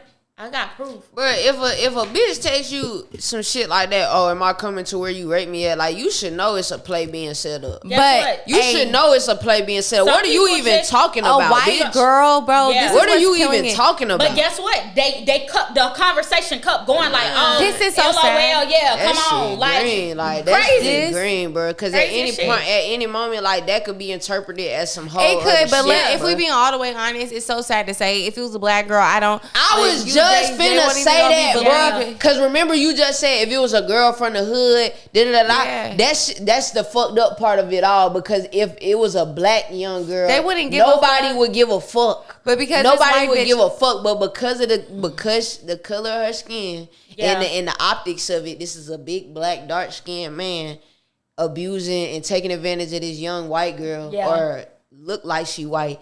It just blows up to something different. But it's fucked up because for black women, y'all can scream rape, sexual assault, harassment, and nobody gives a fuck. Soon as it's a white girl, literally was up there saying all this shit. Like, about Diddy. Even with R. Kelly, you know how long it took them to fucking actually put that in jail? This my thing with R. Kelly. Literally, bro, all them girls was black. But let me, all them girls was black. I'm gonna say this about the shit with R. Kelly. Wholeheartedly, I blame their parents more than I blame him. Because in order for him to got hold to a lot of these girls, their parents sent them. And I genuinely feel like, even like when one of the girls' dads was on there crying, like, yeah, I didn't know he was doing this with my child. We're gonna be fucking honest. I have 2 children. My kids aren't going on fucking tour with no grown ass man. And we're gonna be realistic. When have we heard a song or a voice from any of these bitches? Well, but think about what you said about the Diddy thing. Like, if Diddy come to you and he want to turn your kid into a star, if he want to turn your kid into a star, Cassie was still an adult at this point, though. Her mom could have said hell no, and she had the ability to go do it. These children, absolutely not. Absolutely not. They were being sent to him, and this nigga was sending them all fucking money for their kids. One of the girls got sent back in a wheelchair because she had an STD that went untreated for a long motherfucking time. The bitch could have died. So it's on some shit where it's like, hello, he constantly was going to court or whatever for that shit, and then he was getting off. You think I'm finna go lay up with a man and be like, oh, well, he was found not guilty for rape? Bitch, you got an allegation. You think I'm going to send my kids and say, oh, no, that's not what's going on. He's sending money. He going to make my kid a star. I've never heard a clip. Well, that's the thing. R. Kelly got a smooth away with his shit for so many years because all them girls is black. Like, nobody gives a fuck. And no, it's literally because they're black. Nobody gives a fuck. What? I feel like because if it was white bitches in there, if it was some white hoes in that motherfucker, they would have been got his ass. Guess what? Y'all know why he got even caught up? He only got caught up generally because he stopped sending that motherfucking money. That's when everybody got to talking and, oh, he did this, he did that. Why the fuck y'all ain't been? And because when it comes to your kids, and a lot of that happened, especially with Disney Channel and Nickelodeon. Yeah. These folks were literally giving, and there's a documentary on I watched it. It's some so weird shit going on with those kids that we used to look up Amanda to watching. Bynes. Why do you think they're like that? It's because, but it's your parents. Like, bro, I don't give a fuck. Nigga, if you can't get famous on your fucking own, I'm sorry. But you know, times is different now. I kill myself. Like, no, for real though. Something happened. Somebody do something to my kids, and it was my fault. Like, but when we talking about that era, we talking about it was no Instagram. There was no TikTok. There was no YouTube. You don't need to be fucking like really. This was your way. This was your way to change your family's life. Yeah. Well, guess this what? was your way to change your financial status. Let me tell you something. If the parent, somebody tells you no, the parent cannot be there. It's some funny. No, that's a fact. That's a fact. Fuck you mean I can't be there, bitch? But you know, some people mind didn't go to that. Like you had because think about it. You got the producer saying, "Look, they don't perform well when they parents are here. They don't perform well. We can't get them to perform. They can't pay attention. They can't get the lines down if you standing here. So you can't be in here." And right that's now. just like even when with hairstylists. Like sometimes when they're doing kids' hair, they be like, "Hey, it's best the parents don't be in here," because that's true. A kid would act up. Even for me, like DJ could go in there. Yeah, like at first when DJ was started to get his hair cut and stuff like that, like if his dad couldn't take him, it would be me. And I'll take him to Pop, and Pop would tell me that. He'd be like, you need to leave because he gonna act like this every time you in here. I started to leave the fuck out the room because he was he was good with Pop. Like, so it was kind of like, I'll leave out the room. He'll get his hair cut. So yeah, that's prime example of shit like that. That's true. But at the same time, times was different. People would look at it and be like, this Nickelodeon, they're not going to be raping my kids. They're not going to do... Nobody's thinking like that because shit like this is not going on. And I feel like in those... Back then, that's why I feel like our generation is the way that it is. That's why we're so vocal. That's why we do the shit that we do. And we're how we are because a lot of shit just got brushed off. Yeah. Think about even down to shit like at the cookouts. We used to be popping at fucking cookouts. We used to have on crop tops and shorts and we fucking popping. Yeah. Like, what the fuck? But I think certain stuff like that is hyper, like, we as a society, too, though, we hypersexualize shit because I don't look at shit like that, like, because there's culture, there's African culture, Caribbean culture, where this all these kids, like, they're not even just kids, this is what the fuck we do. And guess what? As black people, we stem from Africans. That's just the truth. This is in it. That's why it's twerking and all that shit. It's how you do things, and it's I think still it's the people around. Like, you as an adult shouldn't be looking at no little kid doing that. Like, obviously I'm still gonna tell my little girl stop doing it because it might be the only reason why I'm telling her to stop is because it might be a grown ass man looking at her. Yeah. But other than that, if it was in a perfect world, what am I telling you to stop for? You're moving your body, you're dancing, you're not sitting there popping pussy. Now that's a whole different thing. But you're just fuck out of here. But it's creeps. People are creeps, and we over sexualize everything. And this world is fucking sensitive.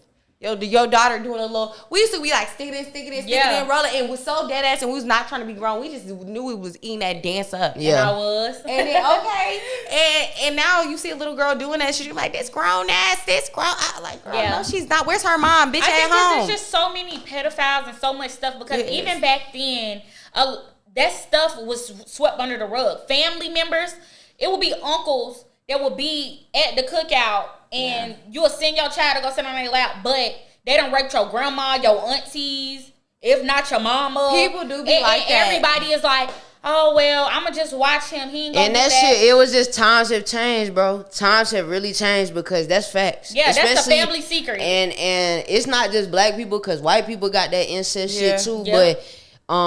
definitely for sure. Like Mexicans, the shit was all of them Hispanics too. The shit back in the day. It was just normalized, like she said, swept under the rug, and it was just certain, like I guess people wasn't sensitized to it yet. Like now, nigga, now it's a thing. Like now it's a thing. Like you need to watch your daughters around any family member, you know what I'm saying? Because of all these stories that we see, the shit was still going on then, but now you get to see stories on Instagram, Twitter, and TikTok. You get to see these nasty ass stories, the shit that happens. I don't think it's just the stories. I think it started with something. I don't know what the turn of the tides was, but it could have been our generation where we said, no, we're not doing this. Like, y'all not going to shut me the fuck up. Bitch, you touch me. Yeah. Like, you did. Because y'all would be quiet. The previous generations was quiet as fuck. That's why everybody going, no, we ain't finna be quiet. You touch me, you weird. Like, and we going to make it known. I'm going to blow it out. Rapist. Like, and so it's definitely, and that's why I feel like all the other generations hate our generation and the new generation. Because we breaking generational curses. We're breaking those curses. We're very vocal. You're not finna shit on us. So it's kind of like, what the fuck are you doing? Like, I feel like how we maneuver is really some shit. Like, what is it on TV? Like, this what can't be televised or whatever it may be. We really move like that. So it's on some shit where you don't have a choice but to respect it. And I think our generation is the most resilient generation. And the reason why I say that is because shit was really moving slow as fuck for us. And then out of nowhere, it sped the fuck up. Like, do you know that? The people, Hell yeah. The people that lived through the segregation time period would probably say otherwise. No, honey. Y'all don't even know how to work. Do you not understand? Wait, hold on. What you finna say? No. Niggas don't know how to work a smartphone. That shit is hard. Like, I'm just saying, like, the life. So our lives is harder than their life was. Did you have to come up with $1,400 for rent every motherfucking month? Making $20 an hour? Hold on, though. But did you have to fear for your life of the white man coming and hang you? Hold on. Wait a minute. No. But did you have to, every time you walk out your door, to be fearing for your life that a white nigga will come up and snatch you and hang your motherfucking ass? Or rape you and get away with it. Did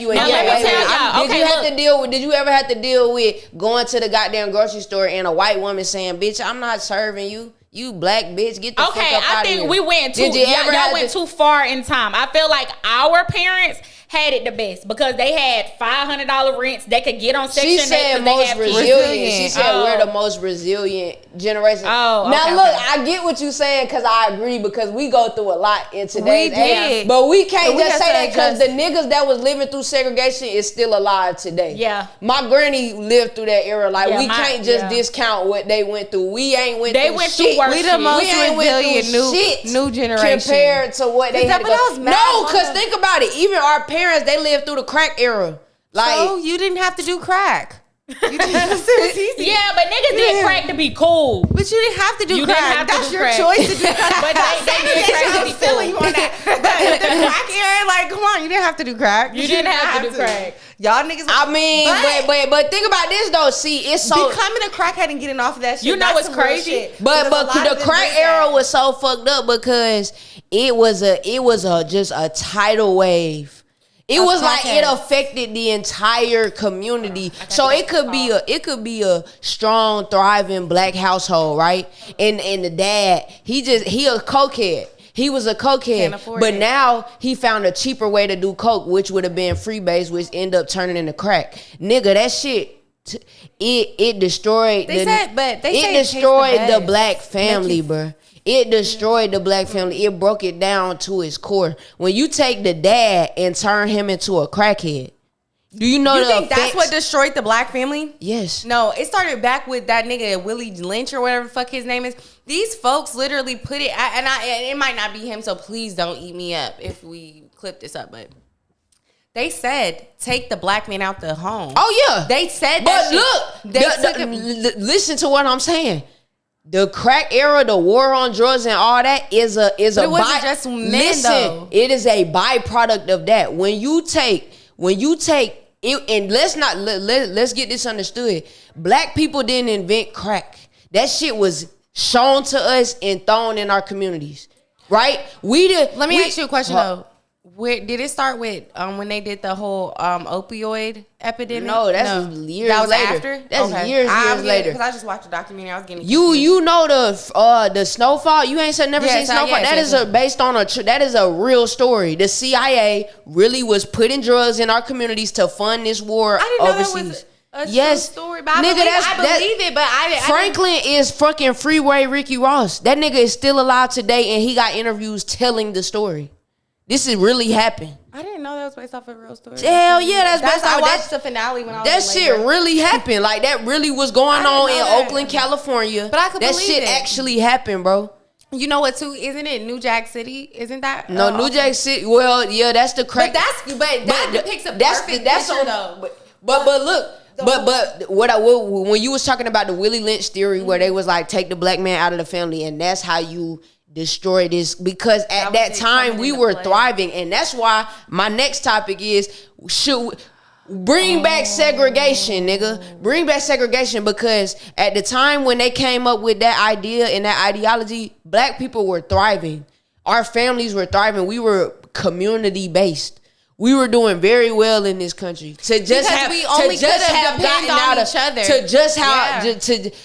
the Tulsa, the Black Wall Street in Tulsa, Oklahoma, all these different communities around America where black people were doing well. What do they got to do? We gotta put drugs in these communities. We gotta find these different devices and these different distractions to break this down. Crack just happens to be the one that did to me the most damage, because crack took the black man. Now? Crack took the black man. When the crack era hit, bruh, a lot of things happened. That's when they started coming with the welfare, where you can't have a man in your house. You can't even get welfare if you got a man in your house. You have to put your baby daddy on child support. You don't have to put him on child support, but you have to tell them where your baby daddy at, if you know, to even get food stamps. Bruh, you can't. But this is a real thing. This was a real thing at a point in time. You couldn't even get welfare if there was a man in the house. You can't get it now either. Yeah, it's still the same. That's still the same. That's what I'm telling you. Exactly. So what is that? What does that tell? Welfare. What does that tell? Medicaid, all that. You have to literally tell these folks the nigga's not good. You don't know where the fuck he at. Because they won't give you shit, no help, and they didn't want him there. Because if the black man was there, our families, if everybody had a black man there and it really worked out, or just at least in the sense of how the white family works out, we would be ahead, and we're not even the minority anymore. Oh God, bro. And look, bro, so I feel like the crack era had the biggest impact on like the black family and the nucleus of that, because when you take the man out the house and now, okay, he's on crack, he out doing whatever, he coming back home selling shit, stealing shit, doing all types of the type of trauma that puts on the kids, and then the mom get on crack. Now you got two parents that's on crack. I don't know if you ever met a crackhead. Maybe not today, because crackheads be doing real good today. But back then, them niggas was do anything for a dot, nigga. They'll sell their kids for that shit. Yeah. They'll sell themselves, their kids, and everything. Any materialistic object that they can sell, they'll sell it to get some crack, to get that next high. So when you create an environment like that, and you create that type of environment for kids to be coming up in, what does that do mentally, psychologically to the child? Yeah, it fucks you get what I'm saying? So then now you spawns the kid, the little boy got to step up and be the dad, because you want to. And how can he get money? I gotta go sell drugs. It's a constant circle, because now it's a war on drugs. So if you caught with a rock of crack, nigga, you going to jail for 15 years. This is all happening. They all put all this, and guess who was putting them laws together? You want to take a wild guess? Democrats, No, we weren't. But you know, back in the day, we weren't like Democrats. It started off. No, back then in that time period, we were. But I'm saying, like, I know what you're saying, but you got to go way far back to talk like that. At that point in time, niggas was voting Democrat. Well, it was probably 50-50, but niggas was Democrats because they thinking these people is for us. If you go through the history of this country in like the past 60, 70 years, bro, Democrats ain't been doing nothing but posing as black people's savior and posing as, oh, we got this agenda that's gonna help y'all. Nigga, everything they done put in place is been to keep black people oppressed. Welfare, I don't give a fuck how you look at it. It's no way somebody should live in Section 8 and be on welfare or any government assistance for more than 2 years. Period. End of discussion. When you allow generationally Section 8 to be passed down, how the fuck is that not keeping your people oppressed? So yeah, and how I the fuck is that? It's keeping your mind mentally crushed. But this is the thing. You will never learn how to be a functioning human being in this society if you're paying $70 in rent. No, they are mentally crushed. That's why. Okay, but this is the thing though. If you're getting government funds, food stamps, child, what's the shit called? What's the shit called? Child support and all that. If you're just living off that, you will never learn how to be a functioning human being in society. But you have to understand at the same time, especially like right now, if most of the time when people are on this stuff, they can't make more than a specific amount or they'll get cut off on paper. So, right. So, at the same time, not everybody has that hustle mentality. That's just like being an entrepreneur. Everybody can't be an entrepreneur. But why though? Because when you want to think about what you're saying, like, yeah, everybody don't have that mentality because this shit has been passed down to me. Okay. Before any of this, before it was welfare, before it was child support, when I was just talking about how the black people were doing very well in this country, but how black people were doing very well in this country, we didn't have that problem. And let me tell you why I agree with you. It's not until they start. It's a crutch, because that's what until they tell us, oh, you can get welfare and government assistance. Listen. Nigga, you can't get cool. You can't buy food. You only gotta work with a certain amount so you can get your food stamps, right? They say, okay, you only can have food stamps up for a year. When your year up, bitch, I promise you gonna make a way to eat. Yeah, because what the fuck you gonna do? Go home? And you ain't been spending money on food for a whole year to live. What the fuck are you doing? So again, and it be people that'll just keep renewing. Why? Because you don't have the mentality. You got the mentality of the government just gonna always give me this money. And that's why I agree with Trump when he say he cutting all them millions and billions of dollars out to Section 8. Because nobody should be able to be on Section 8 for more than 2 fucking years. That's fair though. Like what the fuck? Because you have a lot of people that's trying to be on it and they can't because it's people that's been on it. Because if I know people personally where that grandmama was on Section 8, the mama on Section 8, the daughter, my friend, she's Section 8. Yeah, that's 3 generations of Section 8. And she can pass so if the granny on it, that means the granny been on it. The mama grew up on Section 8. The mama gets out, she get on Section 8. Now the daughter.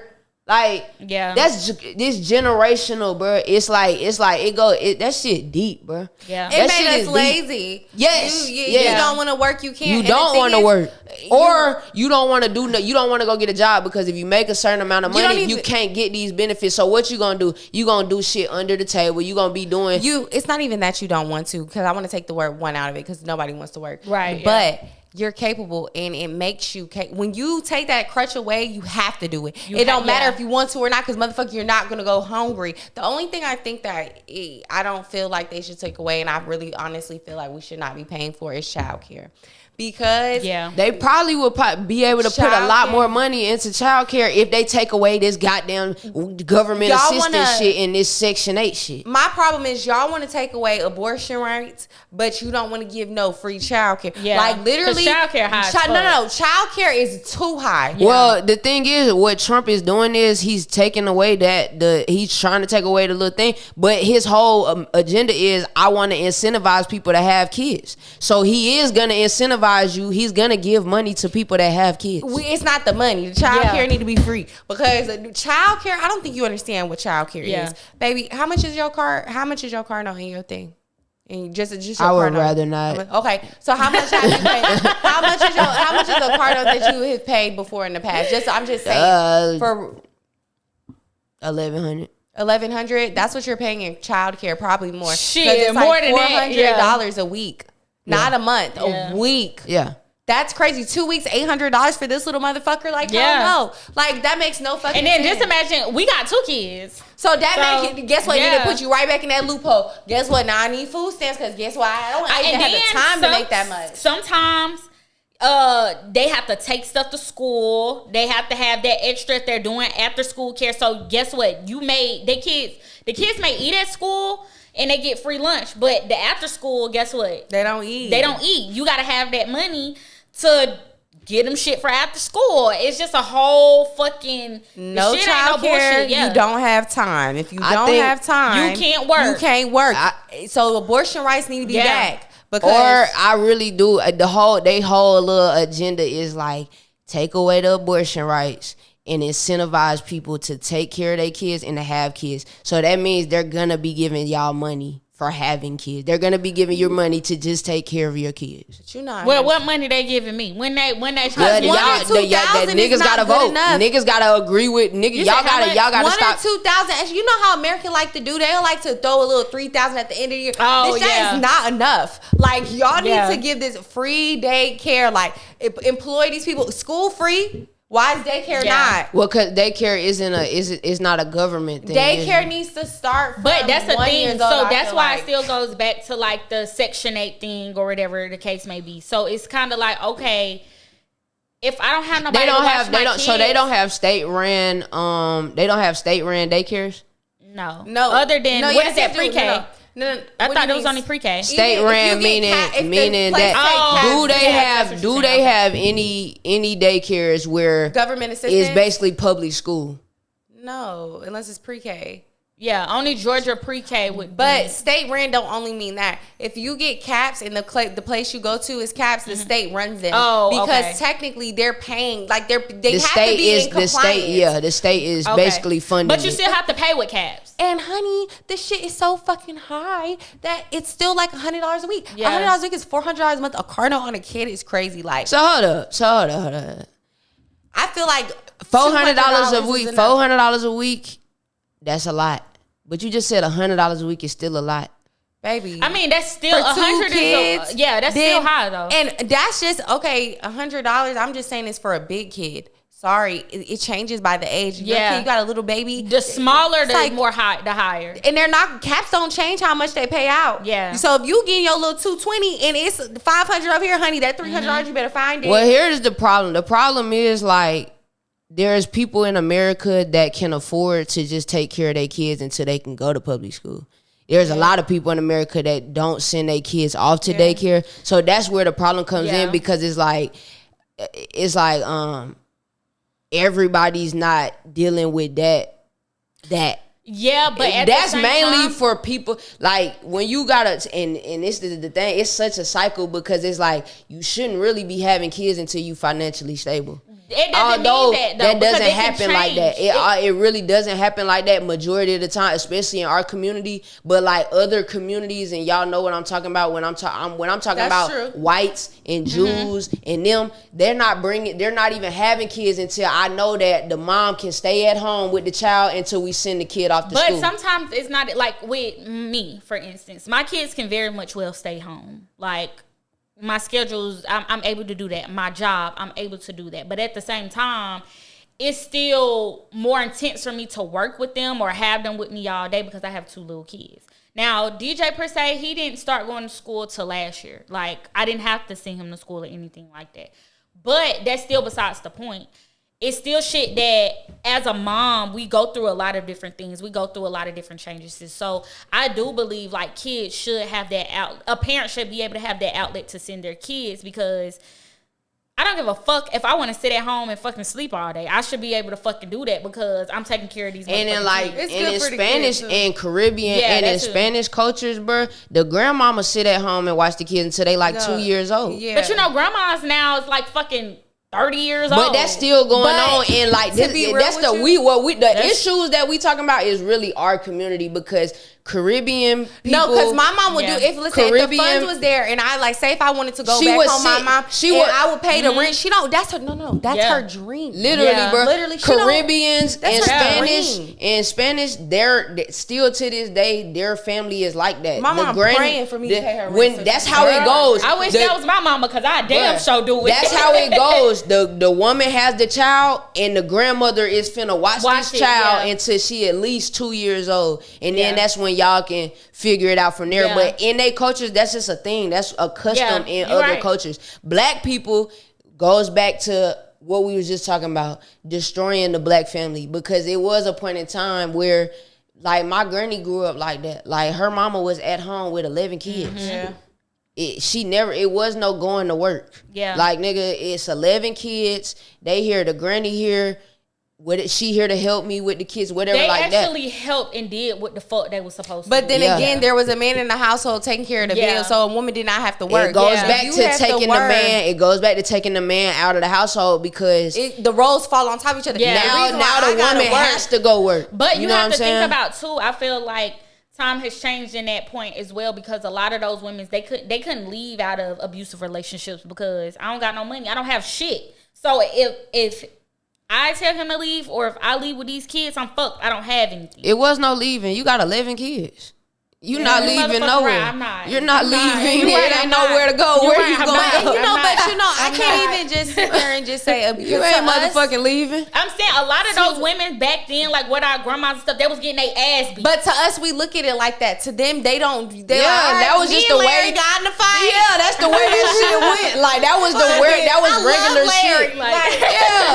And then the mama come over there and be like, baby, he love you. Yeah, like they were just cool with that. Like that's just was what they was on. You know what I'm saying? So yeah, time definitely changed. And what I'm not doing is I'm not shaming or blaming nobody that is on Section 8 or any government assistance. What I'm saying is though, for our community to progress, at some point we got to take accountability and say, okay, this is definitely hindering us, and this is not a good thing. This is hindering us from being great. You get what I'm saying? As a people, it's creating trauma, and it's passing down trauma. And not only is it passing down trauma, it's fucking up shit. It's just fucking it up because listen, a man, these men are okay. Do you know, like, and even with white people, it's such a flex. Like to them, whether they're cheating on you or not, as a man, they gotta provide. It don't matter. And I respect like the Mexican culture because of that. Them motherfuckers cheat bad. Yeah. I don't respect them for cheating. But I promise you that wife, and they pay for it. They don't worry about it. They just like to fuck. Yep. But you know what I'm saying? Yeah. That shit, it matters so much that you want to do it because a black man don't make their wives feel weird. It's one of those things where I'm gonna take care of home in every way. You're straight. You gonna know that I love you. I'm not treating you any kind of way, and you're taken care of. You have a lot of black men that may feel like, oh, if I'm taking care of you, I'm going to still treat you like shit. And it's because their mom ain't have a man. And she worked her ass off so hard. Because a nigga tell you, be like, bitch, you better be happy you getting this. Because there's other bitches that ain't getting it. And you sitting and you settling for shit. I don't know. It's fucked up all That's around, why I tell black girls, like, do not be afraid to date out your fucking race. And I mean that shit because our culture is really fucked up. Like, don't get me wrong. Not all black men are bad. I love me a black man. Yep. But let's be for real, though. Our culture is definitely fucked up. And it's really not our fault. Yeah. So at most of this shit is passed down. Yeah. It's passed down, bro. Fucked up. Like, even think about this, bro. The fact that we still fight over the same stupid shit, like it should not, I'm sorry, this is a controversial topic, but it should not bother you that somebody calls you a nigga. It's a word. Get over it. Get the fuck over it. Yeah. We literally took the word Karen. My aunt is a black woman named Karen. We took that word. Yeah. In terms of what the fuck she's gonna be mad that her name's fucking Karen. And see the thing with the nigga word, it's like, bro, it's like black people, and that's another thing we do with this whole. It's such a cycle, bro, because it's that victim mentality. Yeah. Exactly. It's that victim mentality. Yeah. What I'm not saying is forget. We can't forget. Don't ever forget. Always keep talking. We can't continue to go through life and be like, oh, I'm not somewhere in life because of this white man, or I'm not where I'm supposed to be in life because the white man holding me down. Like at this point, nigga, it's white folks out here that's doing worse than you. Yeah, it's white folks out here. We all got the same access to most of the same shit. Yeah, we got the same information. We got the same hours in a day. Mm-hmm. We might not have the same start. Like you might not got the same head start, but nigga, you still got the same ability to like to do that shit. Like, you know what I'm saying? So we can't keep using, the white man. I'm just going back in history and saying, like, this is where it went wrong. I feel like the crack era was for sure the most effective to the black family and the black community of all things that have ever happened to us in this country was the crack era. Because we still seeing the effects of that right now. Yeah. And do you think, like, they're trying to do it again on the low? Like with that opioid phase, think about this though. Back in that crack era, bro, we weren't alive, so we can't speak for it. But this is what I say about the opioid epidemic. They probably was trying to, but the problem was that shit affected everybody. It didn't just that shit went crazy. That's why the opioid epidemic is now we going national news with this shit. Now we getting on talk shows talking about addiction. Mm-hmm. Now we normalizing addiction because not only did it's fucking up the black communities, and really the opioid epidemic not really fucking the black community up as much as it's fucking up the white community. Yeah. And these congressmen and these politicians, their kids are overdosing and dying on drugs. That's why they now creating policies and laws in different and they're the ones who push that shit too. Yeah, because they were doing that shit like Mary Kay. Yeah. Like they was going crazy with that shit. But if that shit only affected the black community, it wouldn't be this epidemic. It would just be another war on drugs. Niggas is cracked out. No, but because it didn't just touch the black community. This shit we not being affected by the opioid epidemic as much as they are. And they kids and them, not even the kids, the mama, the daddy, the kids, the uncles, the aunties, they whole community being affected by that shit. Y'all the same thing. What? That it was the placement was different. That's just like with liquor stores and stuff like that. You find liquor stores in the hood or in lower income communities at every corner versus when you go to they got a Total Wine and yeah, like they got you gotta make a drive when you in these real nicer areas and shit like that where the real money at. You don't see no smoke shops either. You don't see shit like that. And so I feel like with the crack era, they placed it in specific places. So with the opioid thing, it was kind of like, oh, I'm going to doctors. I'm all around where it's like, hey, take this from me. So these people got private health insurance that's gonna pay. So Medicaid it's just totally like, different. And then not even that, you have the doctors getting paid. So now at this point, I don't give a fuck who I'm giving it to. You telling me that I got 3 of these bitches in here and I'm getting $1,000 per bitch? Ho, fuck you, fuck you, fuck you. I'm writing everybody off. And it was even people that showed signs they was obviously addicted. And all they did was cut up in their doses because of the money. So everybody was getting paid off that shit. I don't even think they were intentionally trying to just do it to the black community. It didn't matter anymore. Because you had there was a white man in both aspects, but you had a white man that was very adamant, like, I don't give a fuck about nobody. I don't give a fuck about my family. I don't give a fuck about human beings. I just want my money. And he got exactly that. Like, come on, they had fucking teddy bears of this shit. They did. Like, it's crazy. For oxygen. These bitches was fucking these doctors to keep They was selling them like Mary Kay. Like, I kid you not, that shit was hot. And real doctors didn't take that. Like, I feel like, and that's another thing I saw. And this is kind of off topic, but back in the day, you would have like one doctor, a family doctor that would know everything. Like you literally come to them for everything, and they could diagnose you. Nowadays, it's so many specialists. Like, I don't think you could really find a root of a problem when you got to go to this nigga, to this nigga, to this nigga. Like, that shit is crazy. And I feel like when you go through that process of becoming a doctor and all this stuff, like you really become a doctor. You would have been said no to that shit. No, the practices are different. Would have. The practices people are different. They don't care about people. So exactly. And then not only that, I feel like the thing is with specialists, I do believe that it's good that you have to see multiple different people because you could be dying and what I see, I could be like, no, you're fine. Somebody else can pick up something else and be like, no, you're not fine. And your ass could be dead ass dying. So I do believe that it is good that we have different people for different things to be able to look more in depth. Because with medicine, it's a practice. With anything that we're doing, like whether it's beauty, healthcare, everything is a practice. It's always going to be somebody that's better and more educated. So it's just one of those things where, I do believe that it was good that we end up opening up the wide variety of doctors opposed to just keeping that one doctor when it comes to certain shit. Yeah, for sure. How y'all been seeing? Have y'all been keeping up with Kanye, bro, lately?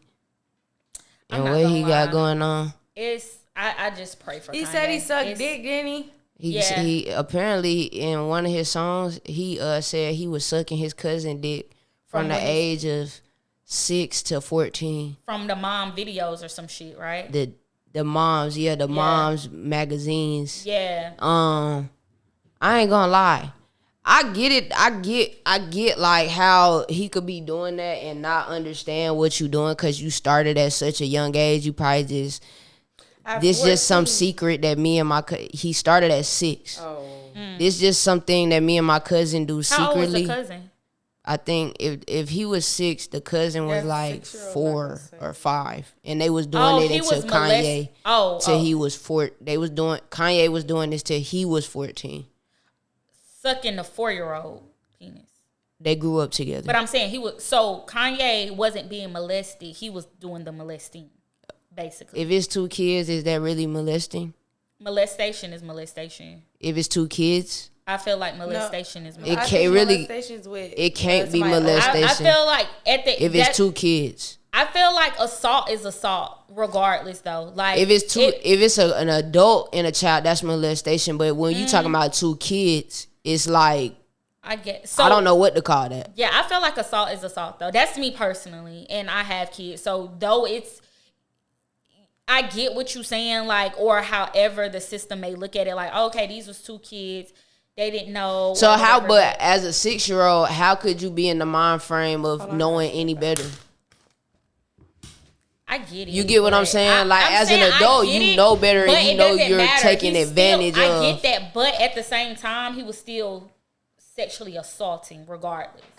So that kid could still look at it and be like, yeah, like, that's what was happening. Like, that's just still how I look at it regardless. It's like, no, he probably didn't know what he was doing and understand the extent. But that's what would make it assault, and that's what would make it molestation. But guess what? After a certain point, you said until he was how old? He did 14, still a child.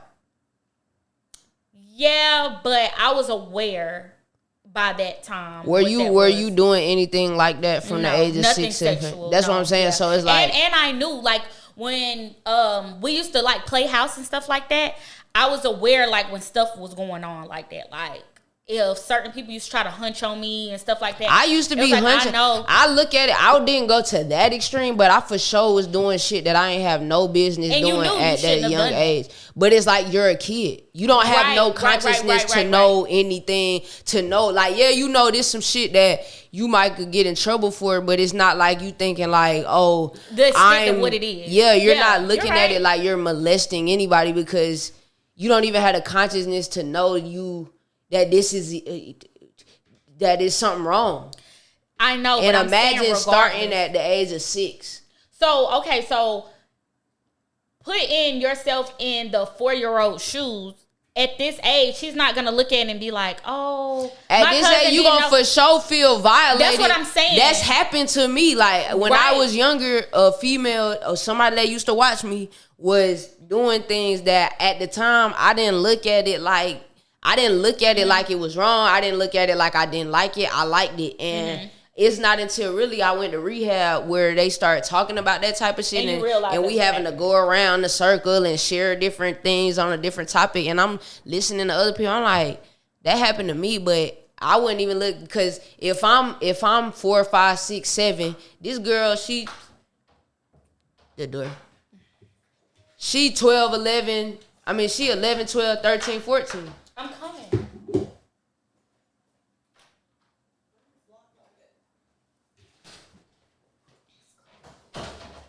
It's time to go. No, I just don't get service in here. Okay. As a kid, you have no consciousness to know that it's molestation. So I don't look at 2 kids. 2 little kids at that age. 2 little kids, there's no way we can call that molestation. Now, a 14-year-old and a little kid like that, then yeah. If he started when he was 14, for sure. Yeah. Nigga, you're dead ass wrong, but they both started. A little time, because that's a 6-year-old. A 6-year-old and a 4-year-old. It's like, they don't know shit. Listen, it's no way I would know that. I had a situation where a little girl pulled my daughter's pants down. My daughter was 2 at the time. The girl was 4 years old. Nothing happened. It just so happened my motherly instinct just made me. She said "mommy," and the way she said "mommy," it didn't feel right. So I ran in the room, and her pants was just down. How it was handled that's neither here nor there. But I don't look at the little girl like, because it's somebody that's close to a child. So I don't look at the little girl like, oh, little bitch, you touched my daughter. Like, I don't look at her like that, because she don't know no better herself. I take it as, you seen something, somebody did this to you, and that's why you think it's okay. Yeah, you're repeating the cycle. And sometimes with kids, they're just straight up curious, bro. Yeah, I was a very curious kid, bro. Like with the pants pulling down shit, bro. I got my ass whooped one time. We at the ASP after school program, and my bad ass, we outside on the playground, and I tell all the kids to come over behind the tree and pull your pants down so everybody can see your panties. I swear to God, I got my ass beat for that shit. But like, I'm just like, I don't even know. Show your panties? I was like, I just showed it a little bit, but I don't even know. Wait. You showed your panties a little bit, but everybody else got their ass out. I said everybody show your panties, and everybody pull their pants down. But somebody told on me. You know what I'm saying? And they parents probably would have been like, what the fuck? Nothing happened to me in like where I felt violated. Granted, it was a female that was doing shit that she shouldn't have been doing to me at a certain age, but she was a kid too. Yeah. So it's like, I didn't even look at it as nothing was wrong until I got way older and realized like, oh, okay. But even still to this day, I don't look at it like she was violating me because I was a shit. I'm complicit. Like, I'm curious.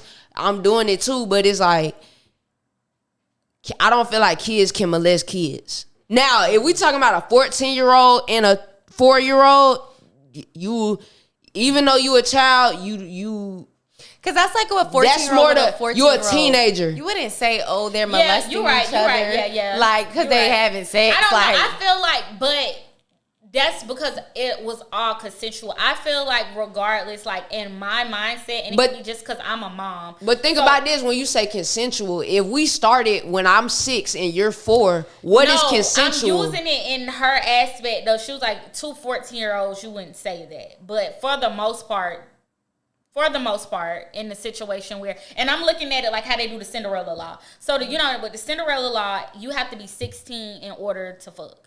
So if a 14-year-old and 15-year-old, wait, what age? I just said 16? Mm-hmm. Okay, so if a 15-year-old and a 16-year-old are fucking, it's molestation. That's molestation. But I could No, that's a lie. That is not molestation. That's statutory rape. It's statutory rape.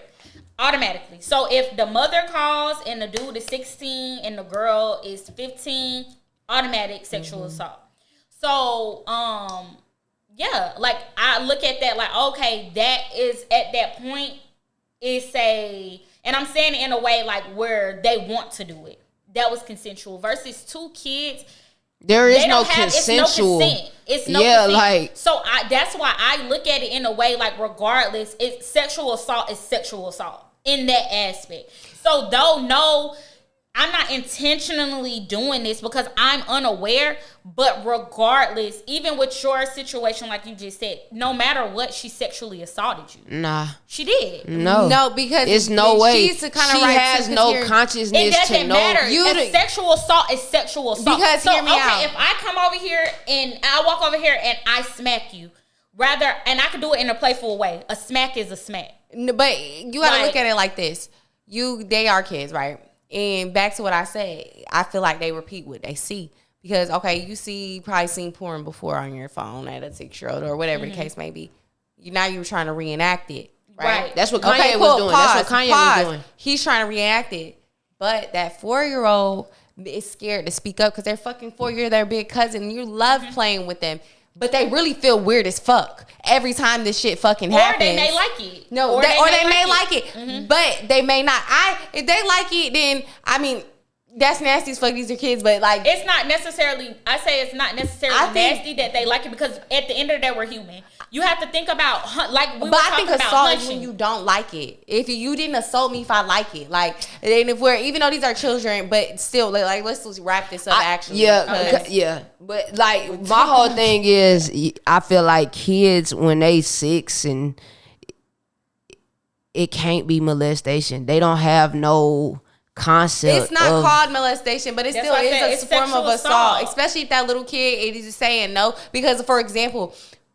but in the court of law, can you take a 6-year-old in court and say you sexually assaulted? You know what I'm saying? Yeah. Their brain is not even charge the mom in the court of law with neglect. The parents is gonna be charged with negligence. Probably the most. You know what I'm saying? Like I can't imagine like or child abuse in the 3rd degree. You don't know what because when they interview these kids, if the kid is saying, "Oh, I seen this because mommy and daddy was yelling and talking about this," that is child abuse in the 3rd degree. Like that is child abuse in form of child. You will get charged. Same thing. You can even get charged for your fucking kids skipping school. Like literally. Yeah. But that shit, no kid funny business. You just got to make your kids aware of themselves. Like, I don't play that. I really firmly believe in teaching body parts. Like, Milo is just turned 2. She knew her body parts before. She knows she got boobies. She knows she got a vagina. She knows she got a butt. Because when somebody does something to you, teaching them good touch, bad touch. And I always let them know, don't let nobody touch your goodies. Yeah. I don't That's care what my about granny nothing. used to call it, your goodies. Because mommy's not even going to touch your goodies. If mommy has to, like, okay, you know, this is maybe too in my butt. Clean inside. And you like got that. to, because we're girls, Yeah. we're women, you know, you got to. But that's very quick, not weird. Like, Yep. even me, bitch, I feel weird. Like, Opening the up fuck? and shit. Okay, Yeah, I let's don't be get that hating shit. that. Especially where she's older. So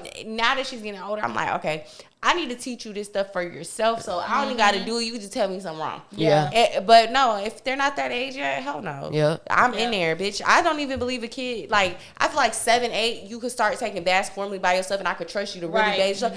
You not wiping your ass right at 6 years old. You not. They gonna go in there and be like this. Yeah.